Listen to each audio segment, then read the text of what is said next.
Good morning, everyone. Today is Wednesday, August 9th, 2023, and this is time and place for the regularly scheduled Nevada Gaming Control Board meeting for the month of August 2023. May I ask that you all please join us in the Pledge of Allegiance. I pledge allegiance to the flag of the United States of America and to the republic for which it stands, one nation, under God, indivisible, with liberty and justice for all. Thank you very much. Madam Secretary, has our agenda been posted in accordance with open meeting law? Yes, it has. Thank you, Madam Secretary. Today we'll begin by covering all of our items noted on our August agenda, and we will start with public comments. Madam Secretary. This item is placed on the agenda to give the public an opportunity to comment on gaming-related matters. Anyone wishing to address the board may do so at this time. Comments by each person are limited to 3 minutes as a reasonable time, place, and manner restriction. If board members ask questions of the speaker, the time needed to address those questions will not count against the speaker's 3-minute time period. If speakers have any handouts or written copies of verbal comments to provide for the record, please hand them to the enforcement agent seated to your left in Las Vegas or behind you in Carson City.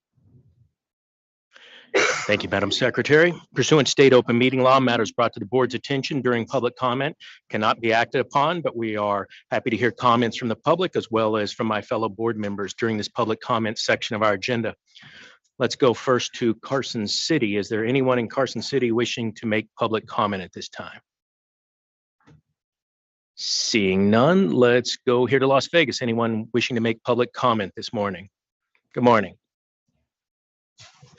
Hi, good morning. Diamante Asbury, Diamante Asberry, here today on behalf of the Culinary Union.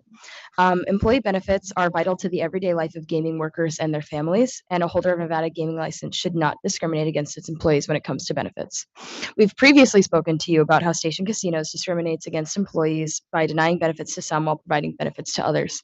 Last December, the Culinary Union agreed as the elected representative for a bargaining unit of workers that Station Casinos should give a set of new enhanced benefits to all represented workers at Sunset Station, Green Valley Ranch, and Red Rock Casino.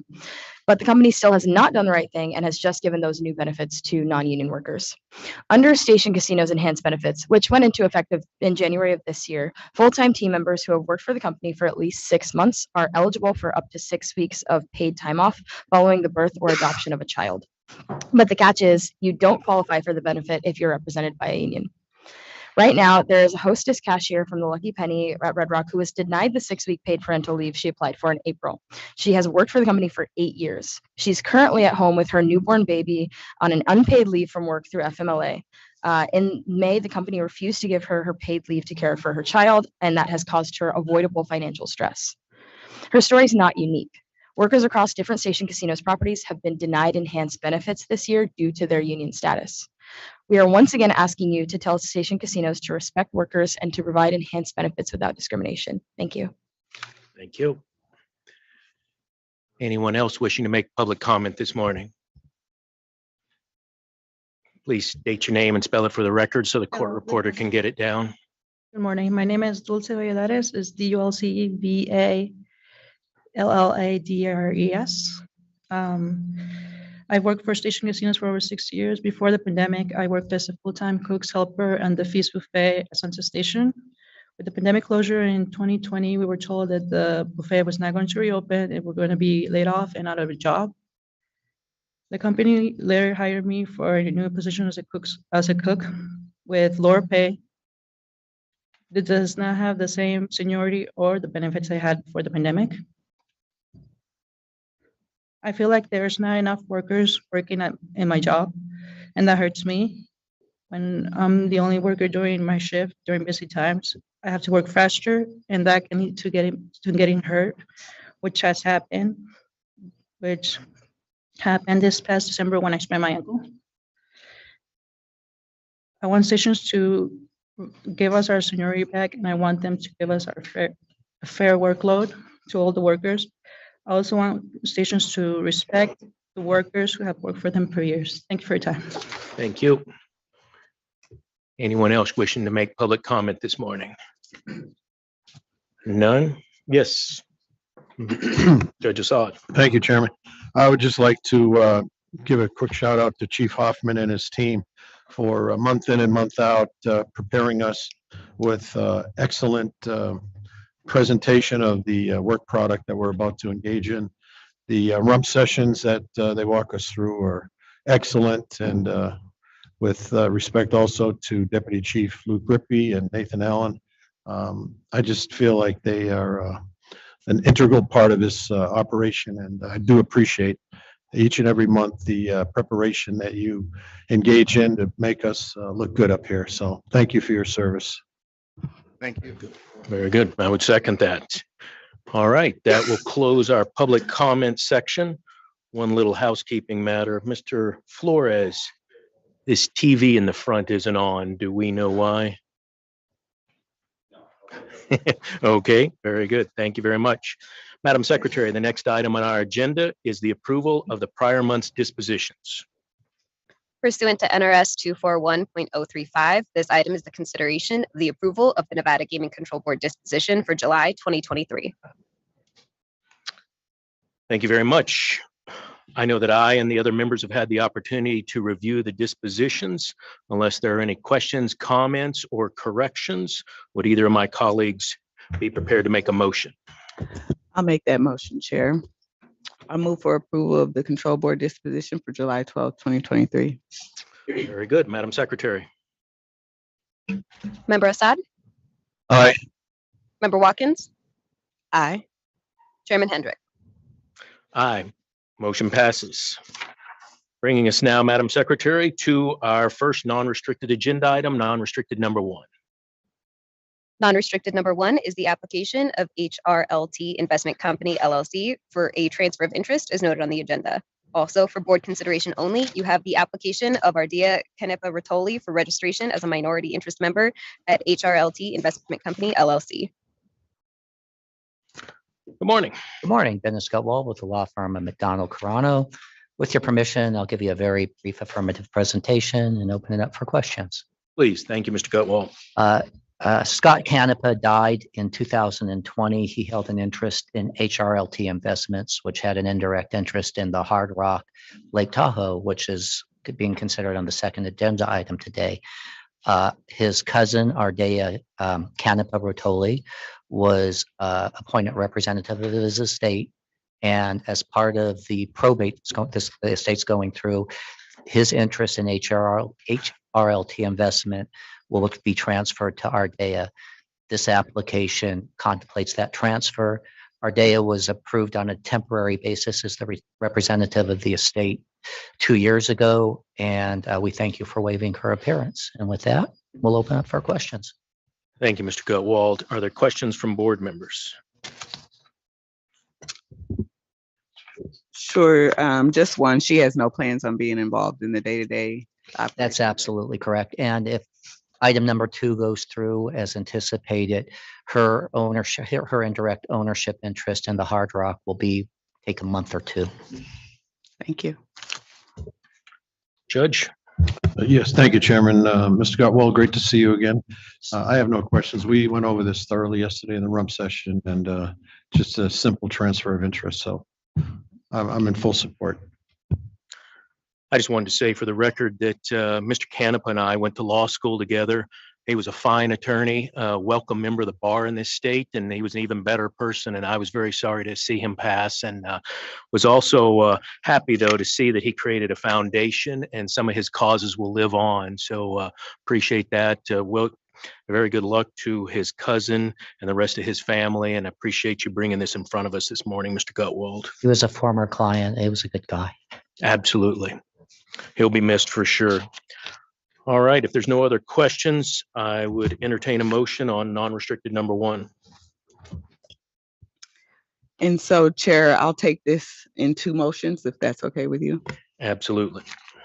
I move to recommend approval of non-restricted item number 1's application for a transfer of interest. All right, Madam Secretary. Member Assad? Aye. Member Watkins? Aye. Chairman Hendrick? Aye. That motion passes. On to the second matter on non-restricted number 1.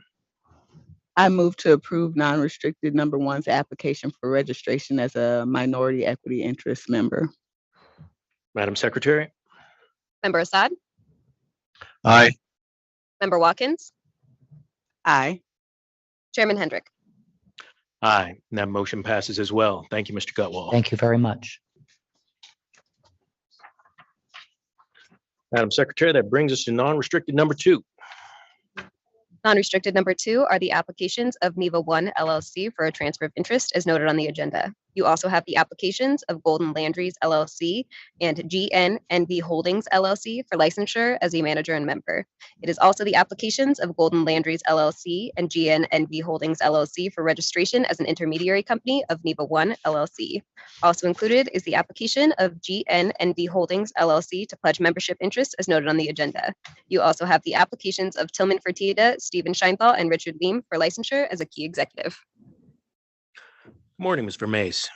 Good morning, Chair Hendrick, Member Watkins, Judge Assad, Madam Secretary, Sonia Vermaze from the law firm Brownstein Hyatt Barber Schreck on behalf of this application. Also here this morning, I have Sarah Peters. She's Senior Corporate Counsel for Landry's. Appearing via Zoom is Tillman Fertitta. He is the founder and indirect owner of Fertitta Entertainment, Inc. and its subsidiaries. He also has an application before you this morning to be president of Neva 1 LLC. We also have in the audience Dennis Amarin on behalf of the sellers in this transaction. If I might, I'll give you some background on what you are considering today. Please. GNNV Holdings LLC and Golden Landries LLC are both registered intermediary companies, and they are subsidiaries of Fertitta Entertainment, Inc. GNNV Holdings LLC is the direct owner of GNLV LLC, doing business as Golden Nugget, and GNL LLC, which does business as Golden Nugget Laughlin. In March of this year, GNNV Holdings entered into an equity purchase agreement with the members of Neva 1 LLC, which does business as Hard Rock Hotel and Casino Lake Tahoe. In May of this year, GNNV Holdings transferred its right to acquire 50% of that equity in Neva 1 to Golden Landries LLC. The applications before you this morning include the transfer of interest, licensure of the new members, suitability of the individuals, Mr. Fertitta, Stephen Scheinthal, and Richard Leem, as shown on your agenda, and also include a pledge approval in connection with a pre-existing credit agreement that the board has already reviewed. The transaction is expected to close on August 25th following commission approval. The sellers and buyers have been cooperating on the changeover plan that's been finalized and will be submitted following this meeting. The property will be rebranded as a Golden Nugget within approximately 30 days of closing and will be known as Golden Nugget Lake Tahoe Hotel and Casino. Upon the rebrand and the name change, we will certainly submit the appropriate paperwork to the board. I want to echo Judge Assad's comments regarding the investigative team. They're always great to work with. In particular, on this matter, I got to work with Ashlyn Burke and Supervisor Eric Kaufman. I've been working with them on applications over the last year or so, and they always do a great job, and it's a pleasure. With that, again, let me actually add, we want to thank you for waiving the appearances of Mr. Scheinthal and Mr. Leem. They've both been licensed and appeared before. And thank you also for allowing Mr. Fertitta to appear. Oh, and Mr. Scheinthal is also on camera. So you have him. And thank you for allowing them to appear by video conference. And with that, we're happy to answer any questions. Absolutely. Thank you, Ms. Vermaze. Are there questions for board members? Good morning. Good morning. Are there aspects of the financing that you can talk about that aren't confidential? Well, I can tell you that at this point, they're planning to close with cash at closing. So there actually is no new financing. They may finance after closing. Okay, thank you. Judge? Yeah, thank you, Chairman. This was an excellent presentation by Agent Burke and reviewed by Chief Hoffman and his team. They found no areas of concern. no issues, no problems. I see none either. It's just nice to finally meet Mr. Fertitta over Zoom. At least maybe one day we get to meet you in person. And so I'm in full support of this, and good luck with those Houston Rockets.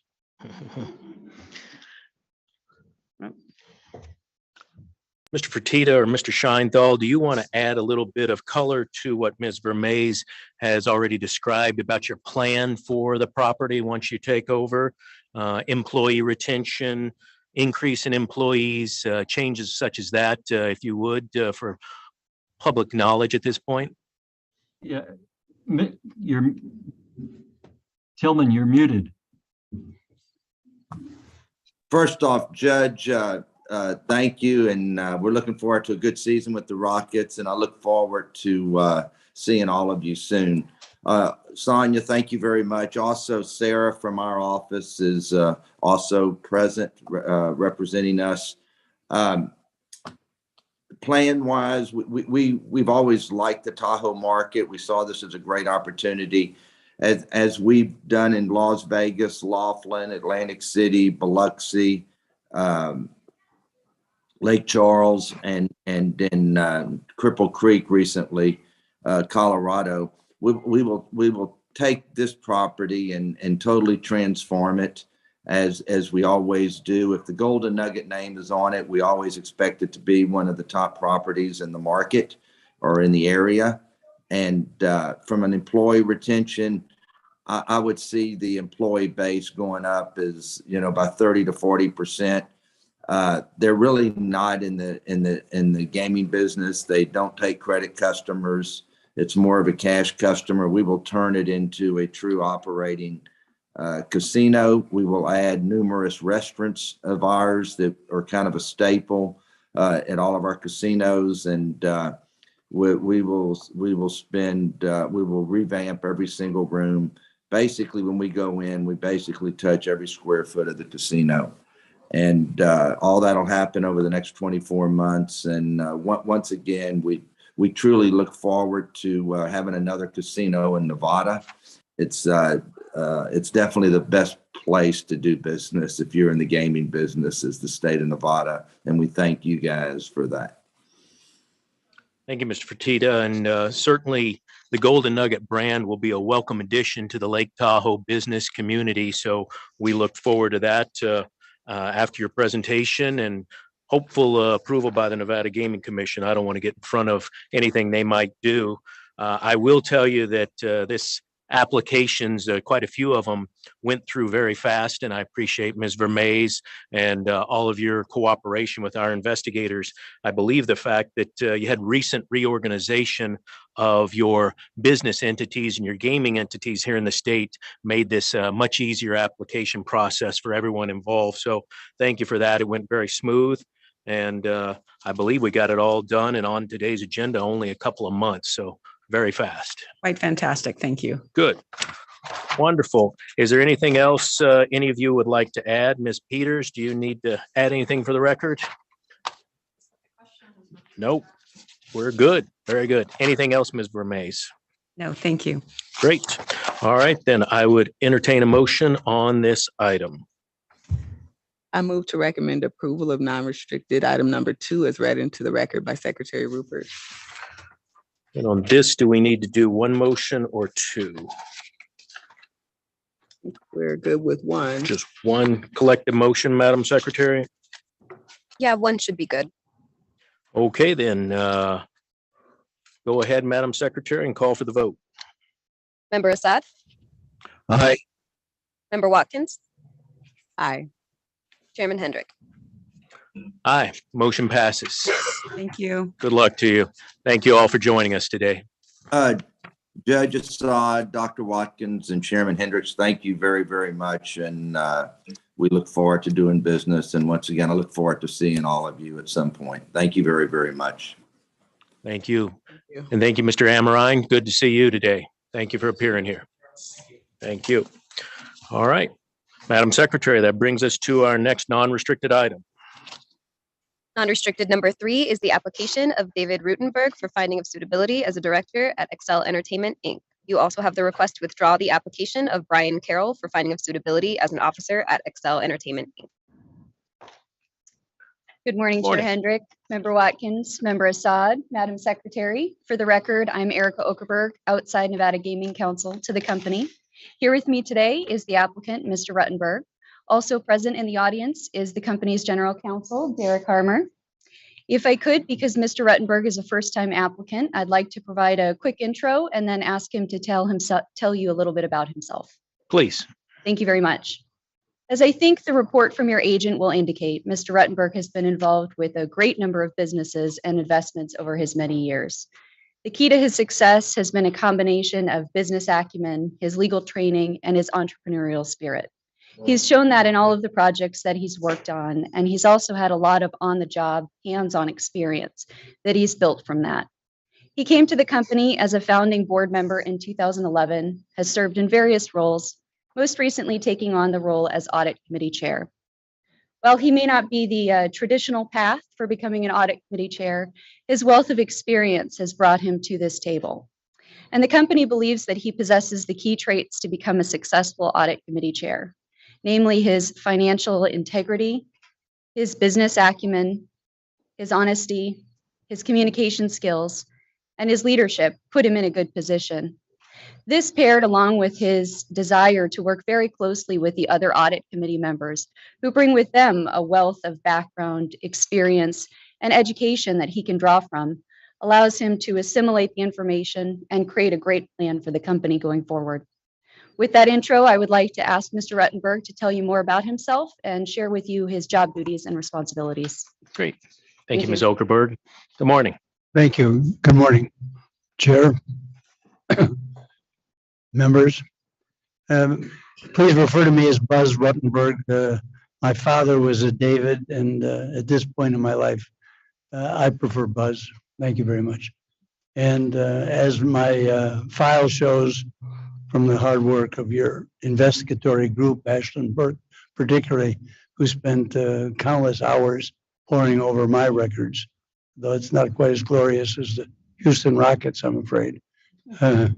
We have had an interest in the Chicago Bulls. So basketball, I guess, is coming here pretty soon, we hope as well. Anyway, I graduated Cornell University in 1962, studied economics in London University at the School of Economics in 1963, then graduated law school at Northwestern cum laude in 1966. I was also on the moot court team that went to the international finals of the moot court, and we finished in the top 16 but didn't make the finals. Since that time, my father, who was a firstborn immigrant in this country, his parents having arrived in the late 1800s, had started investing a little bit in real estate. And our law practice, after having worked a few years at Kirkland Ellis, our law practice together included a lot of real estate and a lot of pragmatic results. Over the years, the business of the law became secondary to the pleasure we got from real estate. And at the time, we were financing heavily with savings and loan associations, which as a result of the 79 debacle have pretty much gone out of business. But we managed to grow the business, and in the early 80s, he turned it over to me to run. We formally named it Belgravia Group. I grew it for almost 40 years and turned over the CEO responsibility to a younger member of our organization, John McCulloch. So I have time now to supervise outside investments. I've always had a passion for investing in different opportunities. And when this opportunity presented itself in 2011, as you can recall, the housing market was coming out of a very severe recession period and was very slow to recover. But it felt like a great opportunity to work in Illinois in a field in which I had zero experience, which was gaming. Yet the family, the Rubensteins, were people I knew and trusted, and they trusted us. And I was at that point, the largest single investor with our family and friends. I took 2 board seats and was intimately responsible for the growth of the banking relationships that allowed a cell to grow from a mere startup to the largest producing revenue generator in the state of Illinois for out gaming. These are the same banks with which I've had 30, 40-year relationships. And in growing my own business, we had the same concerns of integrity, thoroughness of audits, accuracy of financial reporting, and building a management style that you may be familiar with, which is management by walking around. Now, as audit chair, I am not walking around the operating business of a cell, but I have in the last year plus called regularly to the three people whose responsibilities are to be forthright and responsible for the financial management, the CFO, the chief accounting officer, and the head of internal audit. And the role, as I see it, of the audit chair is not to do the mathematics of bank recs or revenue receipts. As you know, it's all a cash business. But rather to engender the trust and faith so that A, they work well together, B, they feel honestly comfortable in disclosing to the audit chair any issues they might have, both with the processes that exist in the business, as well as concerns about personnel. Now, I was only there for a short time when it became apparent that the then head of internal audit was not necessarily a great fit. Though I had worked with her to try to develop a relationship that would enable her to grow into the position, it turned out that it wasn't a good fit. The company elected to move forward. We have since replaced her. And it's that kind of trust and experience that I think comes from 50 years of business experience and not just working as a CPA or an audit person. Because today we're dealing with a lot more than numbers. We're dealing with compliance issues with the SEC. We're dealing with cyber and security risk. We're dealing with issues of ESG that will soon appear in the SEC agenda. So all of these are a much broader range. I certainly rely on the expertise of our committee, the expertise of the personnel at the company, and the role is oversight. It's not operation. And I feel that I have the time, the curiosity, and I'm blessed at 82 to have the energy and to blend that with the experience to be able to do that. So I very much look forward to it, and I thank you for this opportunity. Thank you, Buzz. A very impressive presentation and obviously a very impressive career that you've had in business, your experience, all of your qualifications that we have in our extensive background check here. I'm sure you will agree that our investigators look into everything in your background, and it's quite extensive in what you've done in the last 50 years in business. So Thank you very much. congratulations on that. Thank you, Chair. Tell me, what does Belgravia stand for? When I studied at London University, one of the more charming parts of London was the area called Belgravia. There is a green area called Belgrave Square. And when we had a project in Chicago in 1985 at the site of what was then an abandoned hospital that had been improved some 100 years before and sat wall to wall, we needed a name to encourage the people to buy homes there. And while it's not a former funeral home, which has its own negative connotations, but working with a hospital site, you never know what kind of emotional reaction people have. So we tried to develop a name that was both European and had a certain connotation of elegance and charm. And when we built the project, which consisted of 4-bedroom homes in a townhouse setting, people bought very well. And they subsequently said to me, "Are you going to do another Belgravia? God, that was really great. If you do another Belgravia, I'd like to buy." So it seemed logical to extend the project name to the business name, and we formalized the business name to Belgravia. Good. Thank you. Thank you. Other questions from board members? Good morning. Morning. Thank you for that recitation of your personal and business background.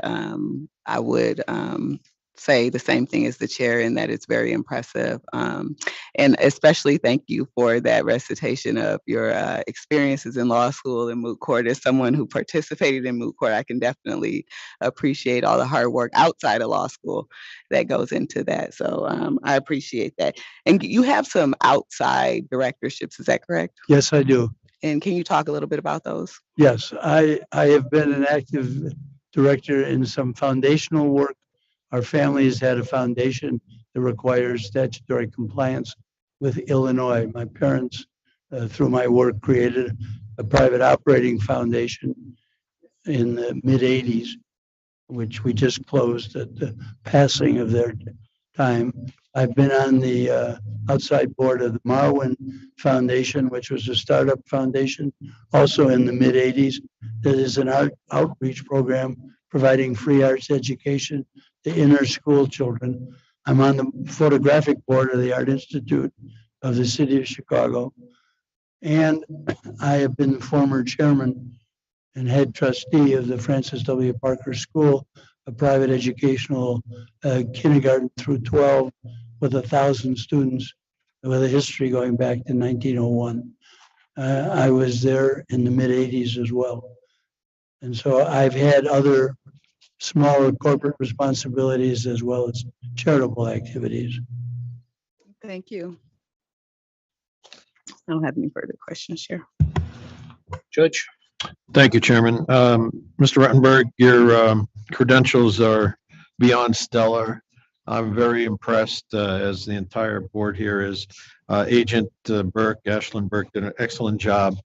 Very thorough. We discussed it at length yesterday in our rump session. I have no areas of concern. There are no conditions. I have nothing but praise and high accolades for you. If you could maybe just ballpark, how many people have you employed over your 50 years in various businesses? Well, it's very interesting that you raise that as a numerical issue, because we froze our business at about 20 for the last 20 years.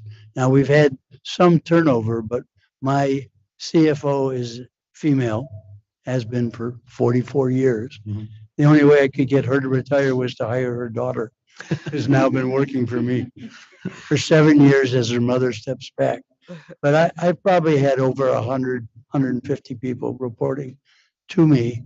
And it was fairly much a business of a lateral design. Mhm. Is that everybody comes to work with a brain, everybody has a valuable idea, and we don't spend much time reporting vertically, but we spend a lot of time like sled dogs pulling the energy of our business forward. And you know if one of your compatriots is a little behind in getting their work done. And it seems to work because at this point, I have 3 or 4 people who've been there 20 years, 1 at 30, and a whole bunch of 10 and 12s. So we have very little attrition. So collectively, we must be doing something right. Right. Well, you know, maybe you should give some commencement speeches at Northwestern or some of the other schools you've attended, because you're an example of the American dream come true and how someone can come here from another country pretty much as an immigrant and rise to the level that you have. It's just an exemplary career that you've had, and I'm honored to support your application. Thank you very much, Member Assad. Tell me a little bit about how often you have audit committee meetings and how long they last. And I've read the minutes of the last few, so got an understanding of how your audit committee works. But tell me, is there a set schedule and how long do they usually last? The formal schedule is to meet quarterly when we get the quarterly reports concurrent from the outside auditing company. Those meetings will last approximately an hour and a half to 2 hours. However, I take it upon myself to call once a quarter and speak to the CFO, the chief accounting officer, and the head of internal audit on a monthly basis as the monthly documentation is completed and the reports for the month are compiled. And they give me a sense of how we're doing. And it's not just a financial, it's a matter of, are the people working well together?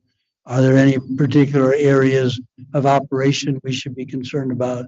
Is there some issue in cybersecurity that we should know about? And mostly, the last year, how are we doing in remedying the material weaknesses which are identified by the auditors? Now, we believe that the auditors, having identified some material areas, are charged with the primary effort beyond the accuracy of the financial reports to develop a plan with us so that we can complete the remediation. Part of the transition was we weren't making progress enough, so internal audit moved on. And I've had to be extremely assertive to the outside auditors to say, this is the year we need to close this. This has dragged for 2 or 3 years, and we need to separate cementing a process in place with the fine tuning of exactly how well it will work and what reports. But we need to get closure on an agreed upon process. And frankly, we have room to grow. And that only occurs quarterly when we have the auditors in front of the entire board. And I have the prestige and the power of the board as a whole sitting with me. When we say it needs to finish, they understand it needs to finish. Good. And I understand you were previously the chair of the compliance committee. Who's taken over that compliance committee chairman role? The former head of the audit, and she and I exchanged position. Was it Kathleen Phillips? And then there's also a Nevada Gaming Compliance Committee. Correct. Yeah. So there's a compliance committee for the board, but then there's a separate gaming compliance committee. And I believe is Mr. Nylander, the chair of the gaming compliance committee. That's Yes. correct. Good. And frankly, we had to step up the level of our compliance attention in detail. And I'm sure you're aware of our history, and sometimes we get it better and sometimes we don't. But having developed the improved compliance gives us a model and gives me a sounding board if there are issues that I see internal, which of course may or may not measure up to what we're doing for Nevada and everything else. I have this extra compliance committee as a backup and as a co-participant in helping me push and adjust as needed. So it's a great resource for me. Good.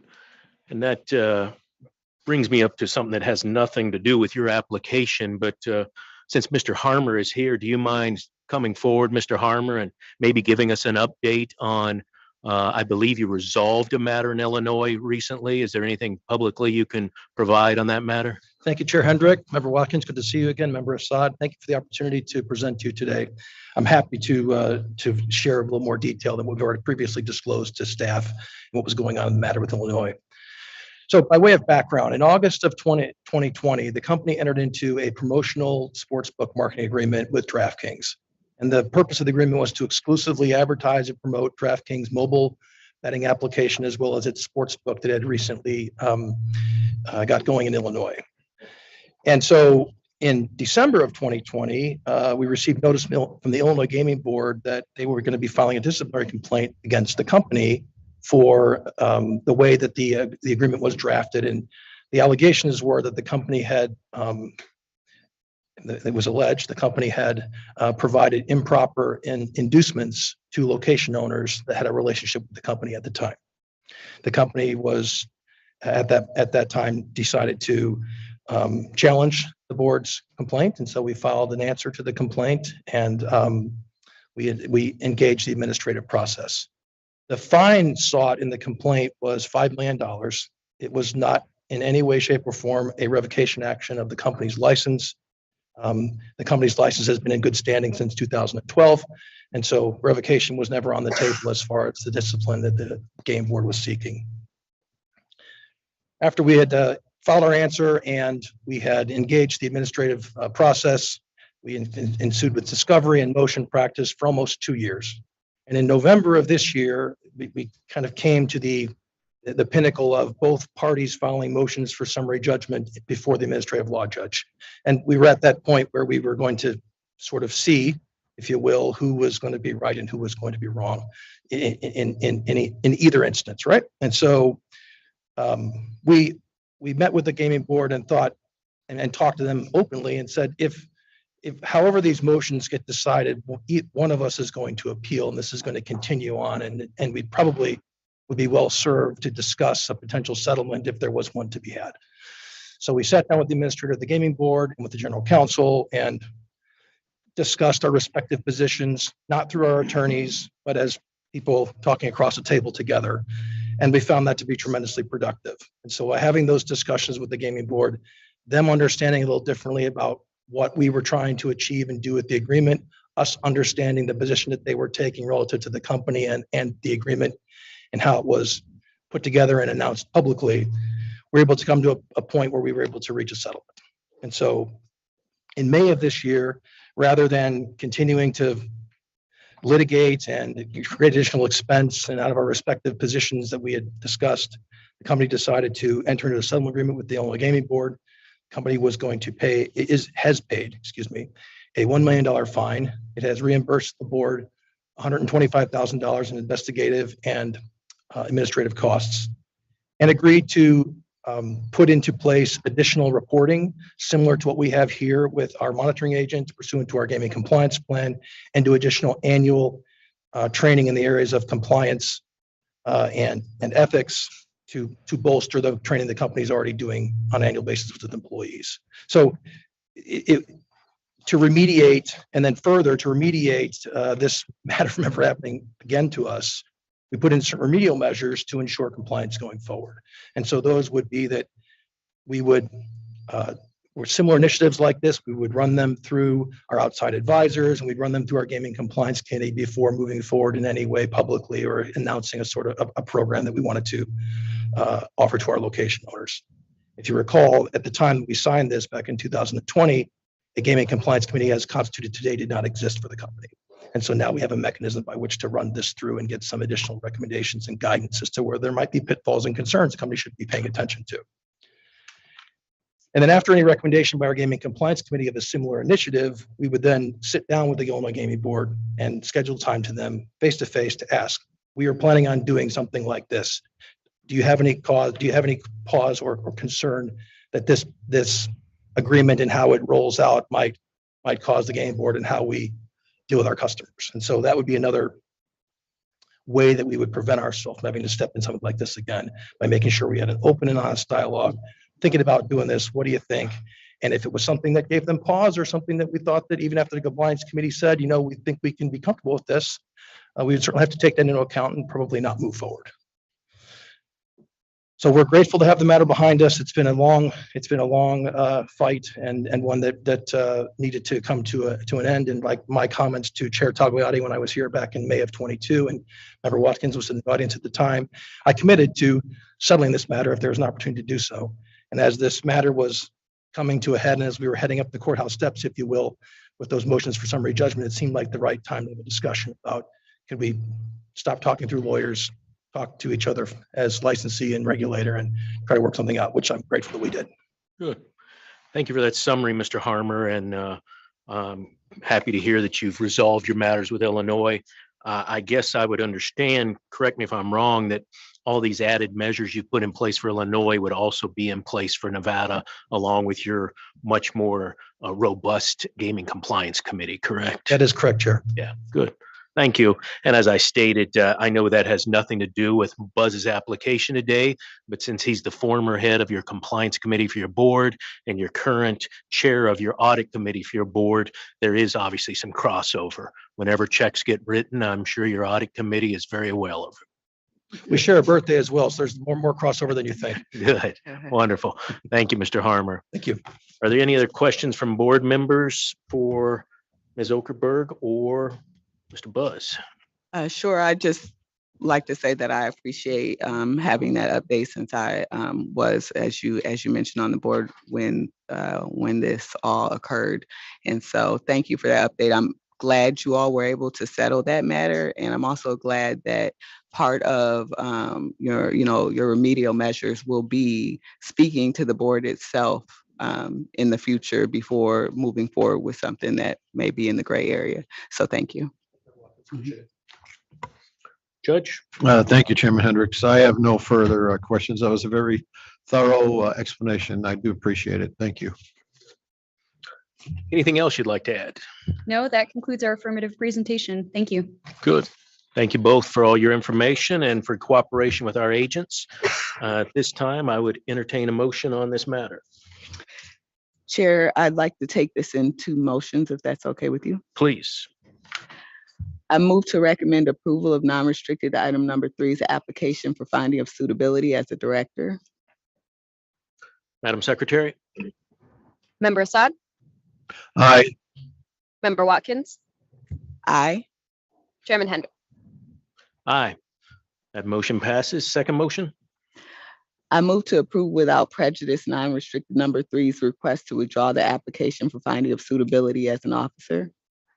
Madam Secretary? Member Assad? Aye. Member Watkins? Aye. Chairman Hendrick?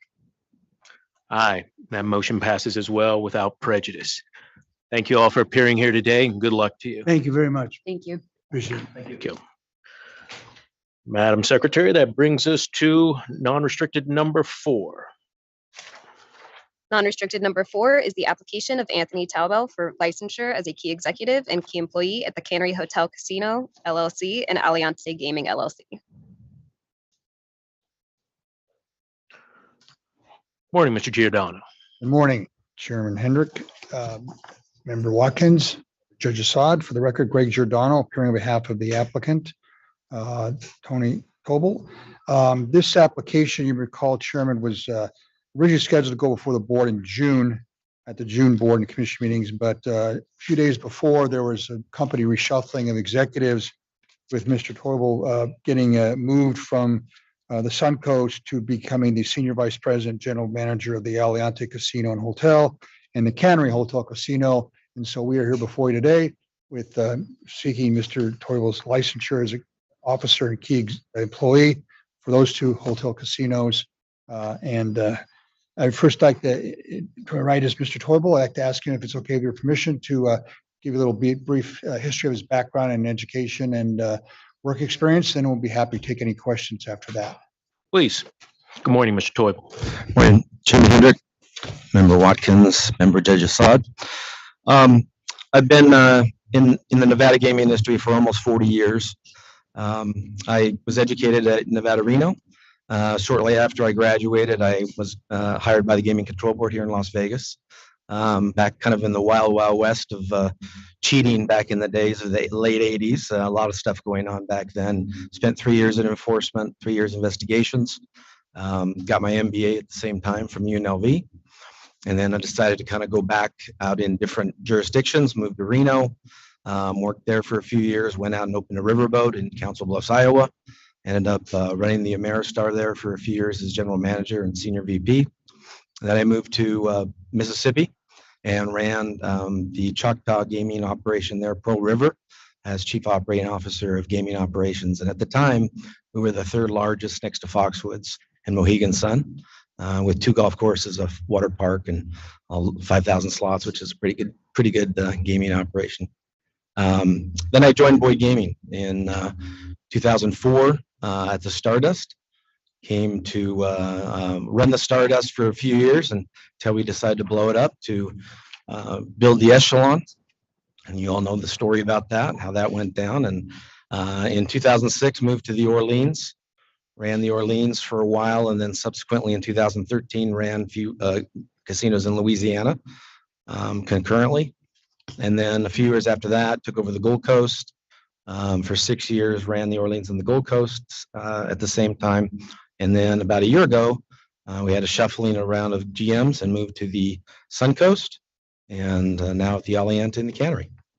So a lot of time in Nevada as well, though. Very good. Thank you for that background. And we actually got the chance to read your investigative summary twice because it was in our packet the last time. And so being updated with both your responsibilities now is very impressive. And thank you for your time, obviously working for the Gaming Control Board, and a very impressive history you've had in the gaming industry. So it was good to read about your background. Tell me a little bit about your time commitment, and now that you've got both properties, sounds like you've done that before. How do you divide your time commitment between the properties? So I have a director of operations at the cannery, and I spend about 30 to 40% of my time at the cannery, about 60% at the Aliante. But I do go back and forth sometimes daily based on meetings and things that have to be done, audits that we have to be participative in. So I do go back and forth. They're about 15 minutes apart, so it's not that tough to get back and forth. Thank you. Other questions from board members? Good morning. Morning. Have your responsibilities changed in any way, given your new role, or are there responsibilities you have at one casino that differ from the other? No, but they're basically the same responsibility, the entire property and the direction and capital funding and budgeting and at both properties. So basically it's the same. Okay, thank you. Thank you. Judge? Yes, thank you, Chairman. The Agent Lopez on this case did an excellent job, very thorough. He came up with no areas of concern, no issues. I see no problems with this. You've been in the gaming industry for a very long time. You're very well qualified, very impressive career. I'm in complete full support of your application. Thank you, Judge Assad. I just wanted to thank the investigative team for always doing a wonderful job on their work. Great. You gentlemen have anything else to add? No, I just want to also echo that with thanking Agent Carlos Lopez for his work, and we apologize for making him do it twice for June and August. So, but anyway, he was great to work with, and we appreciate his efforts. So thank you. Thank you. With that, I would entertain a motion on this matter. I move to recommend approval of non-restricted item number 4 is read into the record by Secretary Rupert. Madam Secretary. Member Assad? Aye. Member Watkins? Aye. Chairman Hendrick? Aye. Motion passes. Congratulations and good luck. Thank you very much. Thank you. Thank you, Mr. Giordano. And Madam Secretary, number 5, I believe we already noted on our agenda, has been removed today. So that brings us to non-restricted number 6. Non-restricted number 6 is the application of Ronald Laughlin for licensure as a key employee at Riverside Resort and Casino. Morning. Good morning. Again, for the record, Greg Giordano, McDonald Carano, appearing on behalf of the applicant, Ron Laughlin, who's to my right.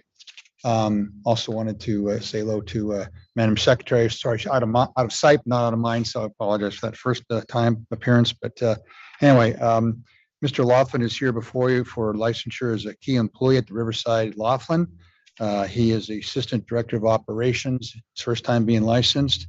And with your permission, Chairman, I'd like to have him give a little brief background of his history and work experience in gaming and non-gaming and so forth, so you get to know him a little bit better. Then we'll be happy to answer any questions. Please. Good morning, Chairman and members. My background is really pretty simple. I was born here in Las Vegas. I've lived my whole life in Laughlin, and that's where we had our career, our family, our business.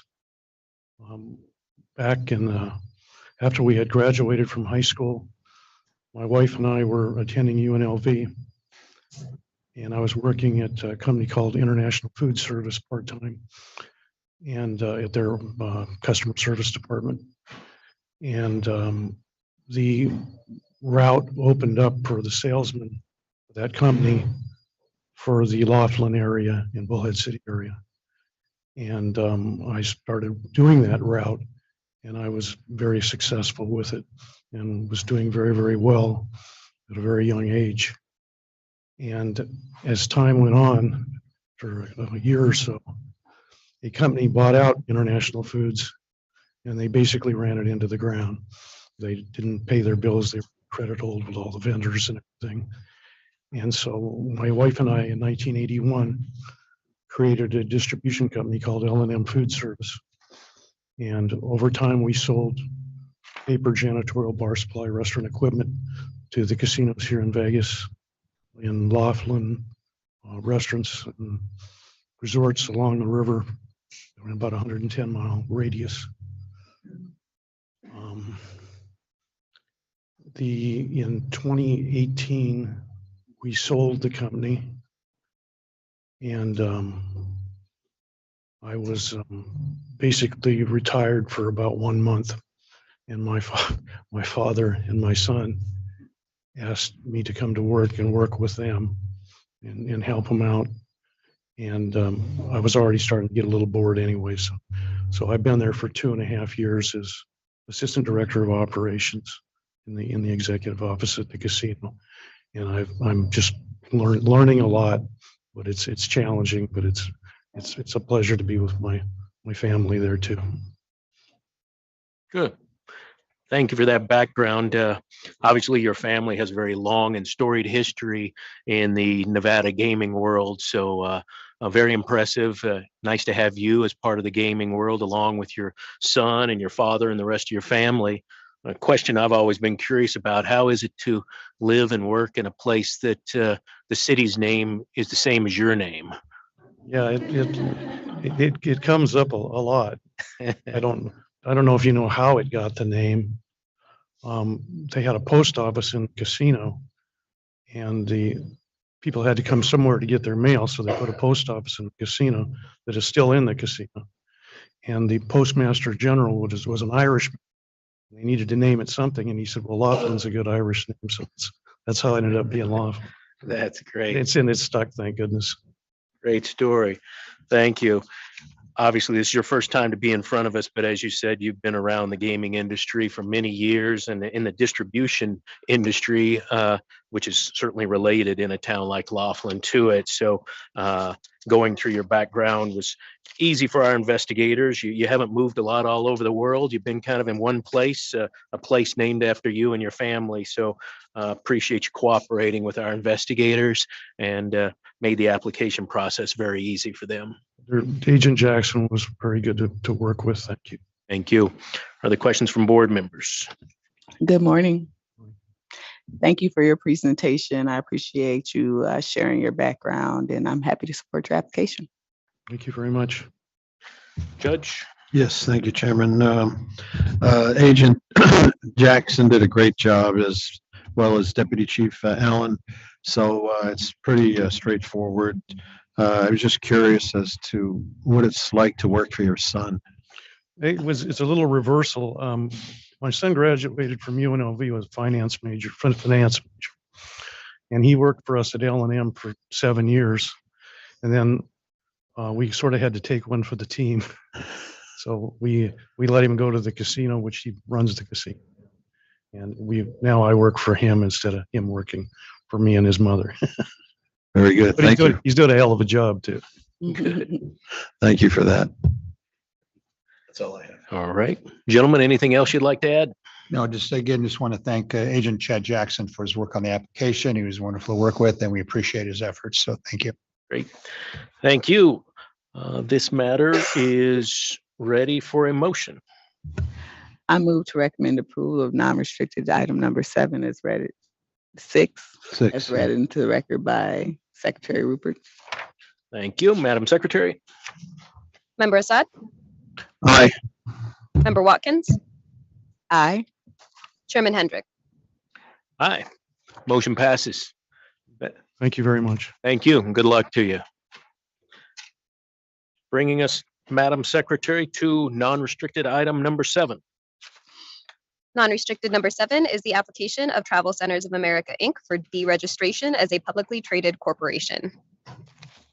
Mr. Giordano, long time no see. Yes, last time I promise. Yeah, Good busy morning day. again, Chairman Hendrick, Member Watkins, Member Judge Assad, Madam Secretary, for the record, Greg Giordano, law firm McDonald Cronell, appearing on behalf of the applicant, Travel Centers of America, Inc., in their swan song. As you recall, back in May, in connection with their merger and acquisition by BP, their Nevada gaming subsidiary, T operating Nevada LLC, was approved for sale to Robert Parker, Inc. And with that, they became a non-Nevada licensee any longer. And so today it's a request for deregistration of them as a public traded company because they are no longer involved in gaming in Nevada in any way, shape, or form. And one more matter, Chairman, we have reviewed draft number 1, the proposed order terminating registration, and we find its terms and provisions to be appropriate and under the circumstances and have no objection to the entering and your recommendation that order to the commission for entering. Very good. Thank you, Mr. Giordano. Member Watkins, did you have questions? I do not have any questions. This was part of the plan all along, and I don't have any questions or concerns. This matter is straightforward. Judge? No questions. Thank you. I did want to say for the record, Mr. Giordano, that I recently received a letter from Mr. Cashel. He sent a very nice letter explaining how smoothly the process has gone between travel centers, BP, and his company taking over. And as we told him when he was in front of the board, it was important for the towns that they were in, the amount of employees they bring to that community, everything that brings for the amount of work being done, the prosperity for that whole section of the state is extremely important. So Mr. Cashel made a point of saying how easy the transition was, both for travel centers and BP. And so it was nice to receive that and nice to hear that the employees are still employed in Nevada and all very, very happy. So thank you for that. Thank you for sharing. That's very gratifying to hear that. Some of those locations are in very small areas like Mill City and Wells and so on. And it's about quite a bit of the business occurs in those two places there in those bigger towns. And so I know Travel Centers was very gratified to be able to have those operations continue instead of having to close when we had this situation in Nevada of the gaming, very small tail trying to wag a really big dog of BP taking over travel centers with operations throughout the country at truck stops and so on. So appreciate those comments. Thank you for sharing them with us. Absolutely. And your client's cooperation in preserving those jobs in those important cities here in Nevada was much appreciated. I'll pass it along to them. Thank you. Thank you. Judge? Yeah, I just, this would not have happened in a timely manner as it otherwise would have because of the efforts of Chief Hoffman. He made sure to get this on in a timely manner because time was of the essence between BP and the applicants to effectuate this very quickly. And thanks to Chief Hoffman, a lot of jobs in Nevada were saved thanks to his efforts. So thank you, Chief, for putting this on the calendar as swiftly as you did. And we're here today because of the efforts of Chief Hoffman. Right, absolutely. And we're here specifically for this particular application, the efforts of Agent Madeline Stewart. I wanted to thank her for her work on efforts and issues. Terrific to work with. And I think it was one of our first cases and look forward to working with her again in the future. But a new corporate security section agent, it was nice to work with her. So great. Thank her for her efforts. Thank you. And thank you for stating that draft one dated 7/7/23 is appropriate in your opinion. So with that, I would entertain a motion on this matter. I'll make that motion. I move to recommend approval of non-restricted item number 7 as read into the record by Secretary Rupert pursuant to draft order number 1 dated July 7, 2023. Thank you, Madam Secretary. Member Assad? Aye. Member Watkins? Aye. Chairman Hendrick? Aye. Motion passes. Thank you very much. Thank you. Bringing us to non-restricted item number 8, Madam Secretary. Non-restricted number 8 is the application of Zen Furnace for finding of suitability as a key employee at Golden Tavern Group, LLC.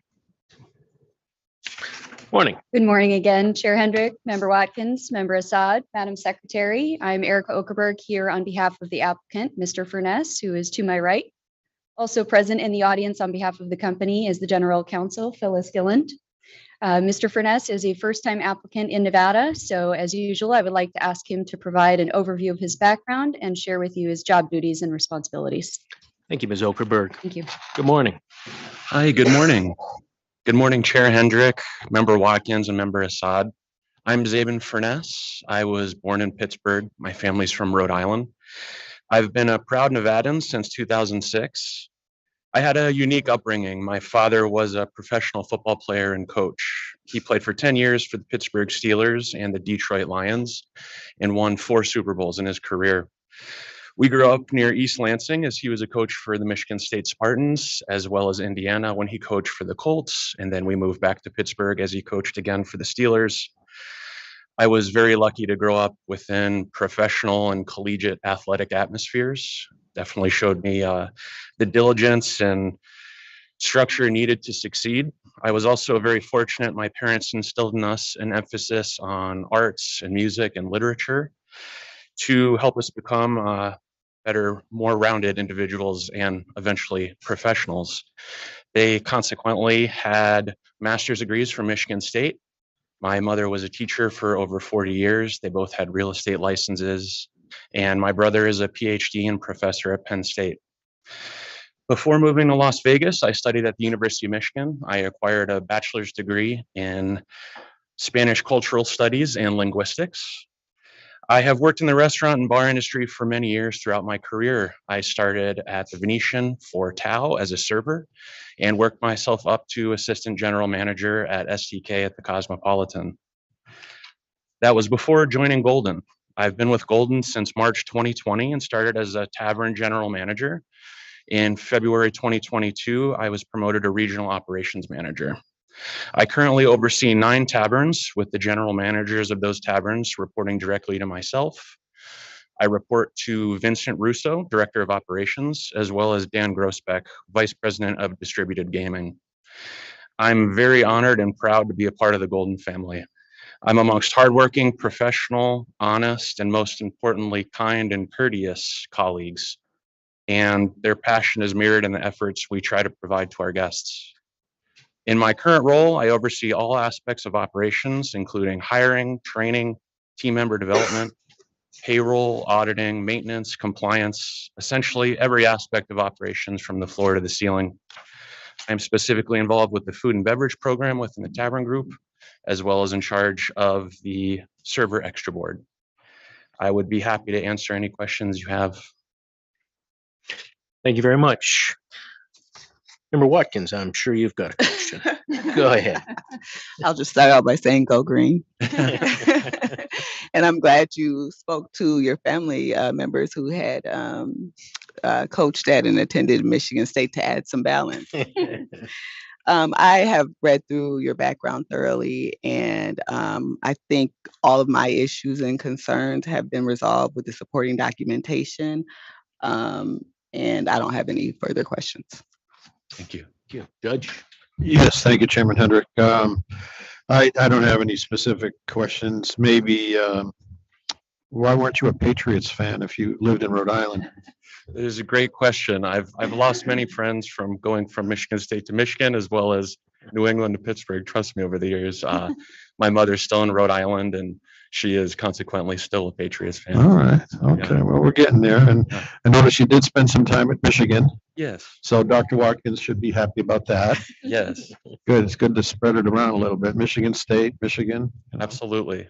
So between the 9 locations, if you could just speak very briefly about how you would allocate your time between the 9 locations. Sure. I try to visit each location 3 to 4 times a week, Monday, Wednesday, Friday, sometimes on the weekends. We spend most of our day going around taking care of whatever we need for general managers and our taverns. And again, it's usually visiting 4 or 5 a day.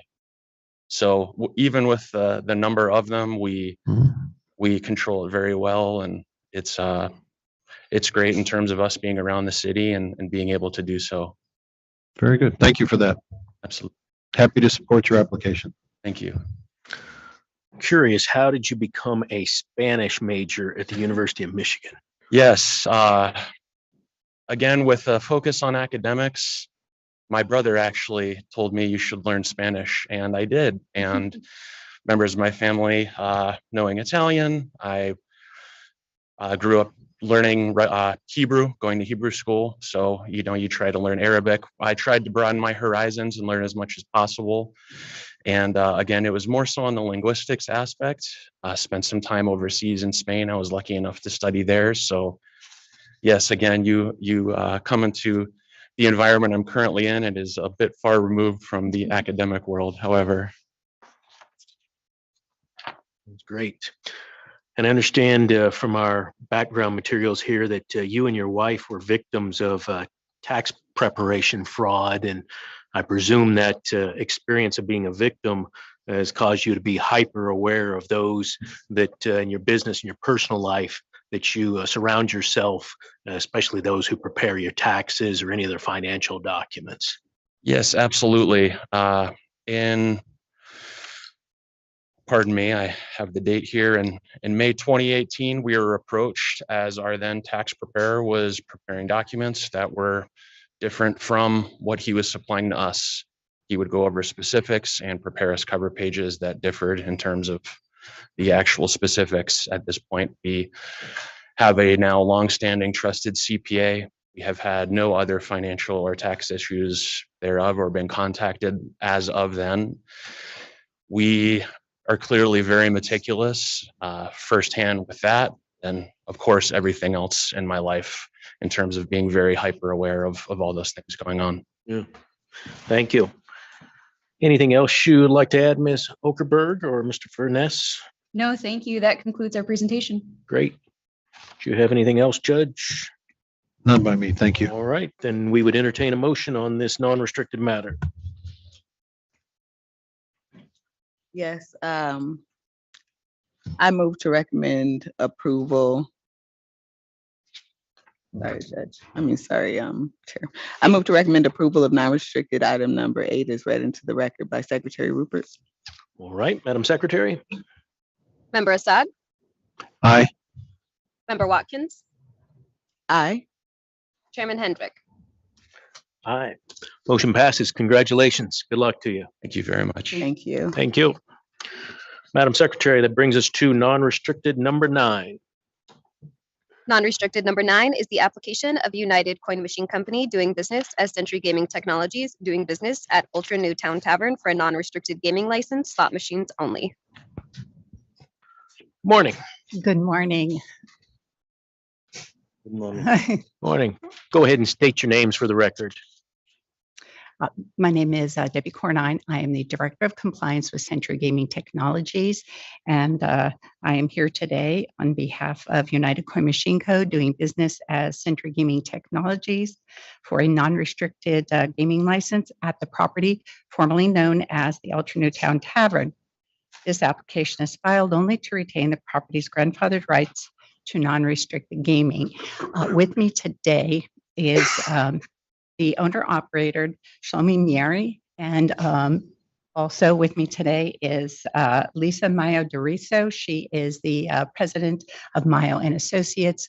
We are here to answer any questions you might have regarding this one-day operation. With that, we will entertain any questions you might have. Great. Thank you, Ms. Cornine. As far as the actual operation, did you need to obtain, I assume you had to have a business license in order to open this for the one day. Is there any other local licenses required? The city of Las Vegas, today we are on the consent agenda for this item. So that was the other licensing we did have to obtain. Business license. Correct. With it, and it's actually a gaming license with them, too. That's what I was wondering. Yes. So you've on for city business, city gaming. How about Correct. city liquor? Is that required for this? No, we do not require the liquor license for this. Okay. And how exactly are you going to run this one-day operation? Is it a trailer, a tent? There's currently a structure on the property. We have done this operation in that building before. We will bring in 16 upright slot machines. We will place them inside the building. We will have access to a restroom and power so that we can be open to the public. Of course, we will also have a fire inspection. With that, we will operate from 6 a.m. until 2 p.m. And at that point, we will remove the games and surrender the license. Gotcha. I assume part of the business license, and you said the fire inspection, is there a certificate of occupancy for the one day? Correct. Yes, there will Gotcha. be issued by the city. Gotcha. Thank you. I'm more interested asking about, I believe this is our This would fifth be the time fifth, this has yes. been extended for 2 years. So I'm interested in hearing from the landlord, if you can tell us a little bit about what the plans are for this property. Yes, we submitted to the city for entitlement because I acquired the full block. And once we get the entitlement, I hope to sell the project and give it to somebody else to run. I'll answer it. Good afternoon, Lisa Mayo, Teresa with Mayo and Associates. We're a business consulting firm and have been in Vegas for 33 years, working with clients on government relations and so forth. So we have been in an active entitlement process on the property for about 18 months. We were scheduled to be actually on the Planning Commission agenda for yesterday, but we had additional questions from the FAA, from North Las Vegas Airport, and some other things that we have to take care of. So we tabled it so we can get some of those answers. As you can imagine, doing an entitlement in this area on 600 Jackson Street is a challenge. There's a lot of zoning and issues we have to deal with. But I will tell you that this project is really the catalyst to that part of this community, the historic West Side, the zip code 89106. As you may know, the city of Las Vegas has spent millions of dollars in improving the infrastructure along Jackson Street. It's beautiful sidewalks, new street lights. And this project, we believe, with the Ultra Newtown, the casino being the really cornerstone of job creation. It's the only commercial tourist hospitality gaming project, a license in that area. And we believe that the development of that project will be the catalyst to the much needed economic development in this part of the community. And that's where we're really, trying to get the entitlement and move this forward. The idea would be build the casino with the required hotel requirement, and would create about 800 jobs on the project, once that portion would be completed. We've had numerous neighborhood meetings. The community is very, very, very supportive of this, developing this property. It has a historic, relatively very important historic nature because it was the first licensed casino by a Black owner, as we remember in the historic West Side. Thus, our property is very much going to keep with that the very cultural significance of the area.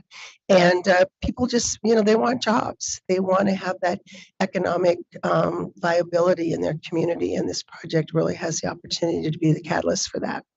Great. Thank you for that, Ms. Mayo. Are there questions from board members?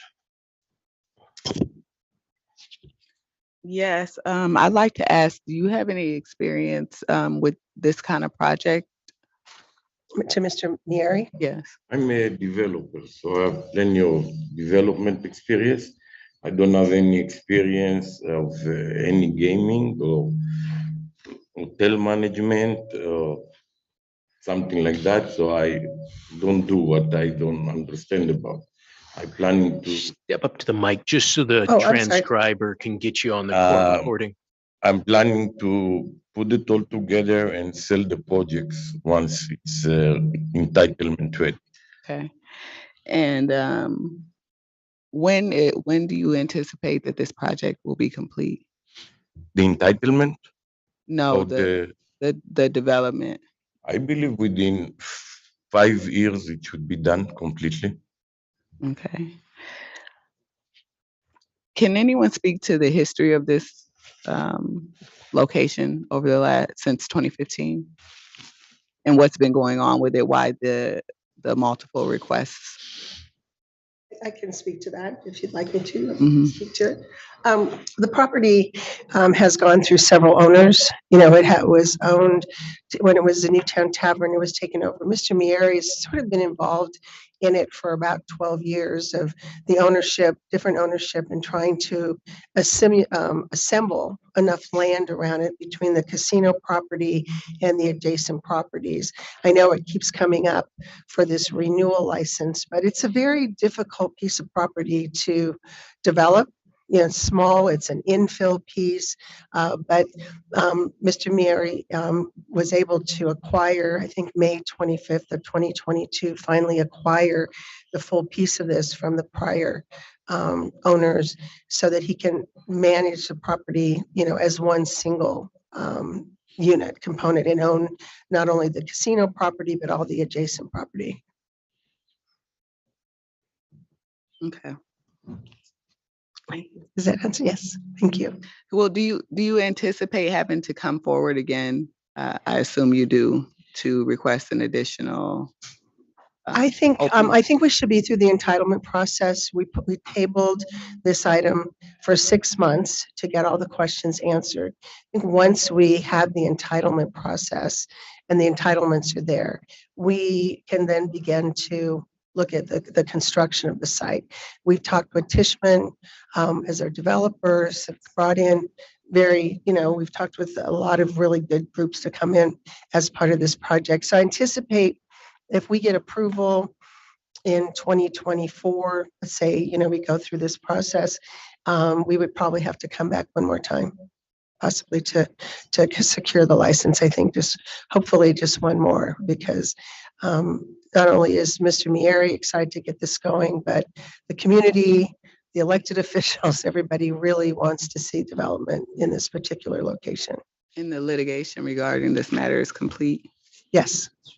Okay, well, I'm glad to see that this is moving forward. Yeah, thank you very much. So are we. Judge Assad? Yes, thank you, Chairman Hendrick. Agent Jackson did a good job on this and presented everything to us. I'm in full support. I never could understand why the rest of the county has been able to build and develop and grow and move forward, but the historic West Side seems to have all these issues. So I'm in full support and wish you all the best. I hope once a project like this gets going and maybe you get a shopping center with a Albertsons or a Smith's and maybe a housing development in there, the historic West Side can take off like the rest of the valley. So I'm in complete support of your application. Yeah, and as for me, my concern is legislative intent. Certainly, there's no question about whether or not non-restricted gaming property is valuable. And there's this long history of the board and the commission granting these grandfather situations. I just get concerned when we're on the fifth one. Are we as a board following what the legislature intended? And the idea is if you're not having non-restricted gaming location, actually having gaming for the good of the community, and you haven't done so for 2 years, the question becomes, are we following what the legislature wants us to do? So I'm very happy to hear that you've got the entitlements. You're working with the zoning authorities. You're moving forward with a plan to develop this because, as most of my colleagues have mentioned, it's important for this community that it is a viable and ongoing business opportunity rather than just a non-restricted gaming location sitting there vacant. That doesn't help the community. I'm very happy to hear that if you do start building, it's several years of building. So now you've got construction workers getting jobs. Once you're done and up and running, now you've got employees with jobs. I think that's the idea that the legislature wanted this board and our commission to follow is if you're not going to have gaming for a couple of years, what are you going to do with the property? So understand that if you do start building, you may not be done in 2 years, but we'll be looking if you do come back in 2 years, how far have you gone from today to where you are then? So wish you good luck with that and appreciate that you're moving forward on behalf of the community. Thank you very much. Thank you. Any other questions from board members? None by me, Chair. None by me, thank you. Anything else, Ms. Cornine? I just want to say thank you to Agent Jackson. He did a great job and it was a pleasure to work with him. I believe that was our first time working together. Great. All right. This is ready for a motion. Member Watkins? I move to recommend approval of non-restricted item number 9 as read into the record by Secretary Rupert pursuant to the following condition. The location is limited to the operation of slot machines for 24 hours. Very good. Madam Secretary. Member Assad? Aye. Member Watkins? Aye. Chairman Hendrick? Aye. Motion passes. Good luck to Thank you. you. Congratulations. Thank you all for being here today. Madam Secretary, that brings us to non-restricted number 10. Non-restricted number 10 is the application of Zen Sports, Inc. doing business as Big Wheel Casino for a non-restricted gaming license, slot machines only. Morning. Good morning. Thank you for having me. If you could humor me, I'd love to just give an affirmative presentation for a few minutes to give some context and background of the last few years, how we've gotten to this point, and how we are moving forward. Great. Please go ahead and state your name for the record for the court reporter. Absolutely. Mark Thomas, MARKTHOMAS. Perfect. Thank you, Mr. Thomas. Please proceed. Great. So my name is Mark Thomas. I'm the co-founder and CEO of the Zen Sports mobile sports betting platform. We've been in operation for a few years, and back in 2020, one of our investors, Strategic Gaming Management, approached us about the idea of coming into Nevada, which we obviously thought would be great since Nevada is the gold standard for gaming and sports betting. Strategic Gaming Management currently owns the Baldini's Casino in Sparks, and previously, prior to Zen Sports owning Big Wheel Casino, owned the Big Wheel Casino there. So we struck definitive agreements in the summer of 2020 to purchase the leasehold for Big Wheel Casino, as well as to take over the book at Baldini's. And so then in October of 2020, we began the license application process for the non-restricted gaming license for Big Wheel Casino, as well as a sports book license for Baldini's, as well as manufacturers, operators, and distributors license for the technology platform.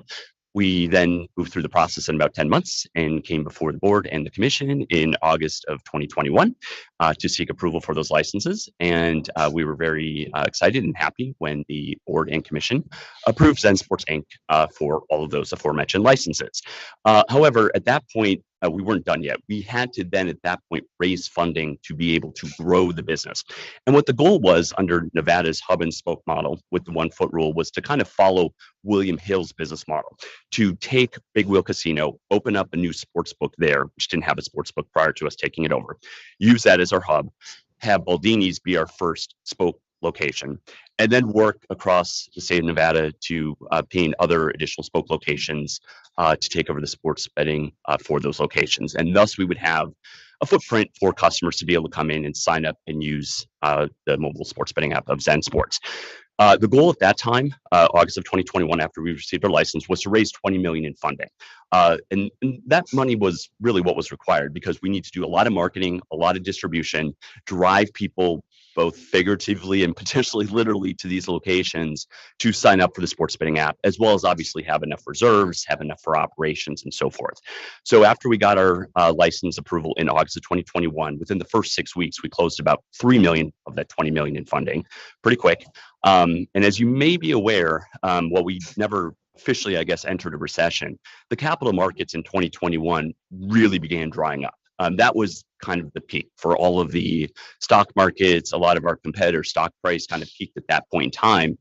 And at that point, there just was no longer any funding. In the next 3 months, we closed an additional $300,000 to wrap up the round at about $3.3 million. And we just were not going to have the appropriate funding to pursue what we wanted to pursue.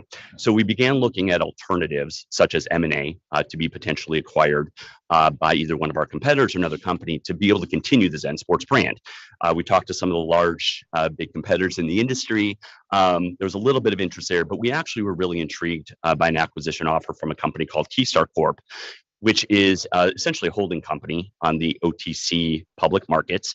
The primary shareholder and board member is a very high net worth individual named Bruce Cassidy. And he really wanted to get into gaming, and we felt with his backing, we could still accomplish all the goals that Zen Sports wanted. However, we had to break the transaction into 2 separate pieces. One for all of the non-Nevada assets like the mobile sports betting platform, the team, the brand, et cetera, and the other for the Nevada assets like the Big Wheel Casino, simply because of the time of the transaction. So we closed the non-Nevada asset transaction August of 2021, sold the platform to Keystar. The team joined Keystar. I obviously still stayed on part-time with Zen Sports.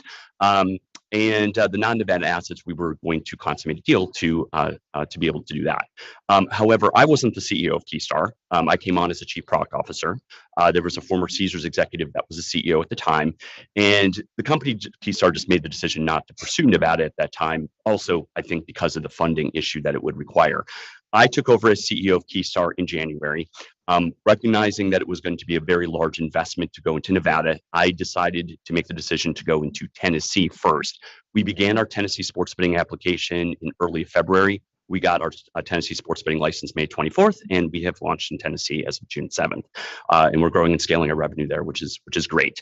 While it's theoretically possible that Keystar would want to go into Nevada at some point, I just think given the large investment and still I think the fundraising markets are not there, that's currently on hold. And Zen Sports Inc., in conjunction with Strategic Gaming Management, is looking for another potential buyer for Big Wheel Casino. And if we don't find one, then the plan would be, of course, to turn Big Wheel Casino back over to Strategic Gaming Management. So I hope that answers a lot of the questions, but I'm sure there's additional ones as well, too.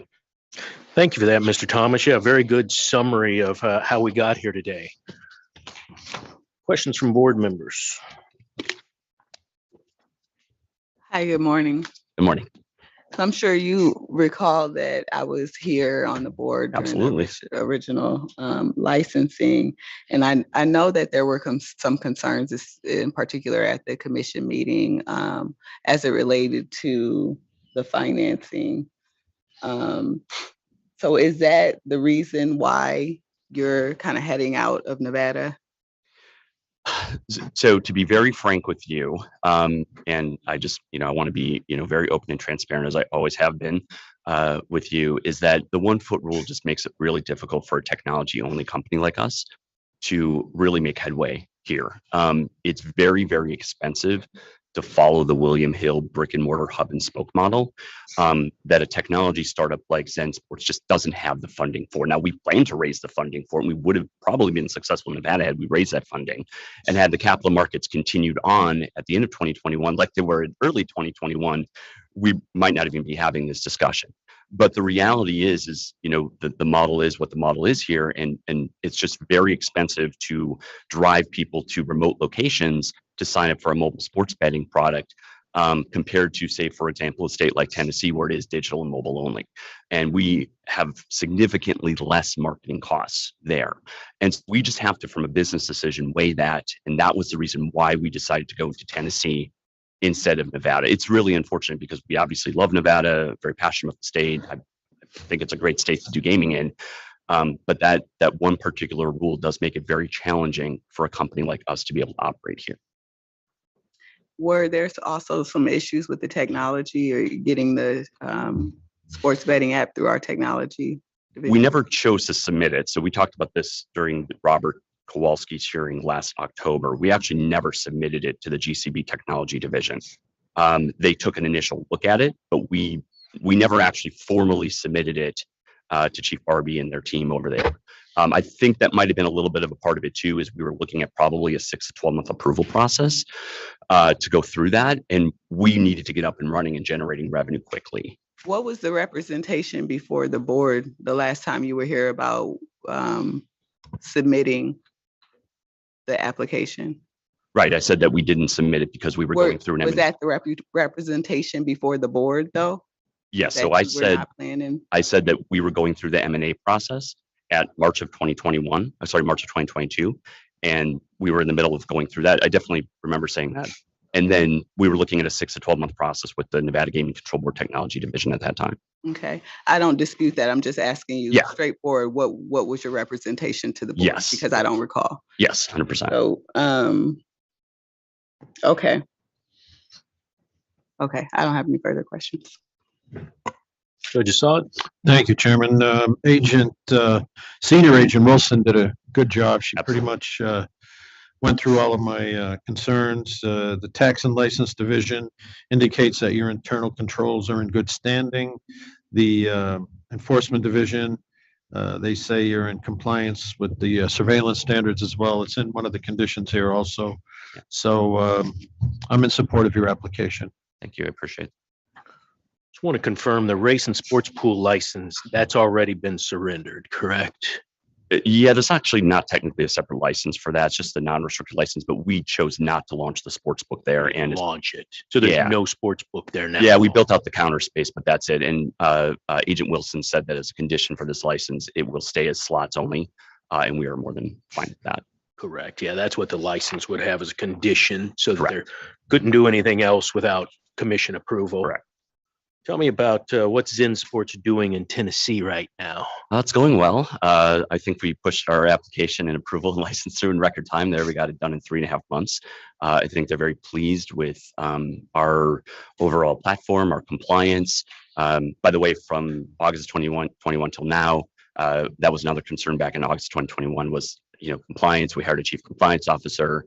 We have really great internal controls for our sports betting platform. They like how fast we've been responsive. We don't ban sports bettors for being quote unquote sharp. And we just overall, I think, have been, a good model licensee in Tennessee. And I believe they would say the same about us as well. Do you know roughly how many other digital gaming operators are currently licensed in Tennessee? We're one of 12, so there's 12. 11 others. Yeah. And you said the review and approval of your technology and your licensing and everything got done in 3.5 months? Yes. We submitted February 8th, got approved May 24th. Yeah. It's very fast. Okay. I didn't have any other questions. And as you noted, this would be slot machines only condition for this location, and do appreciate your candor on what you plan on doing, looking into the future with this.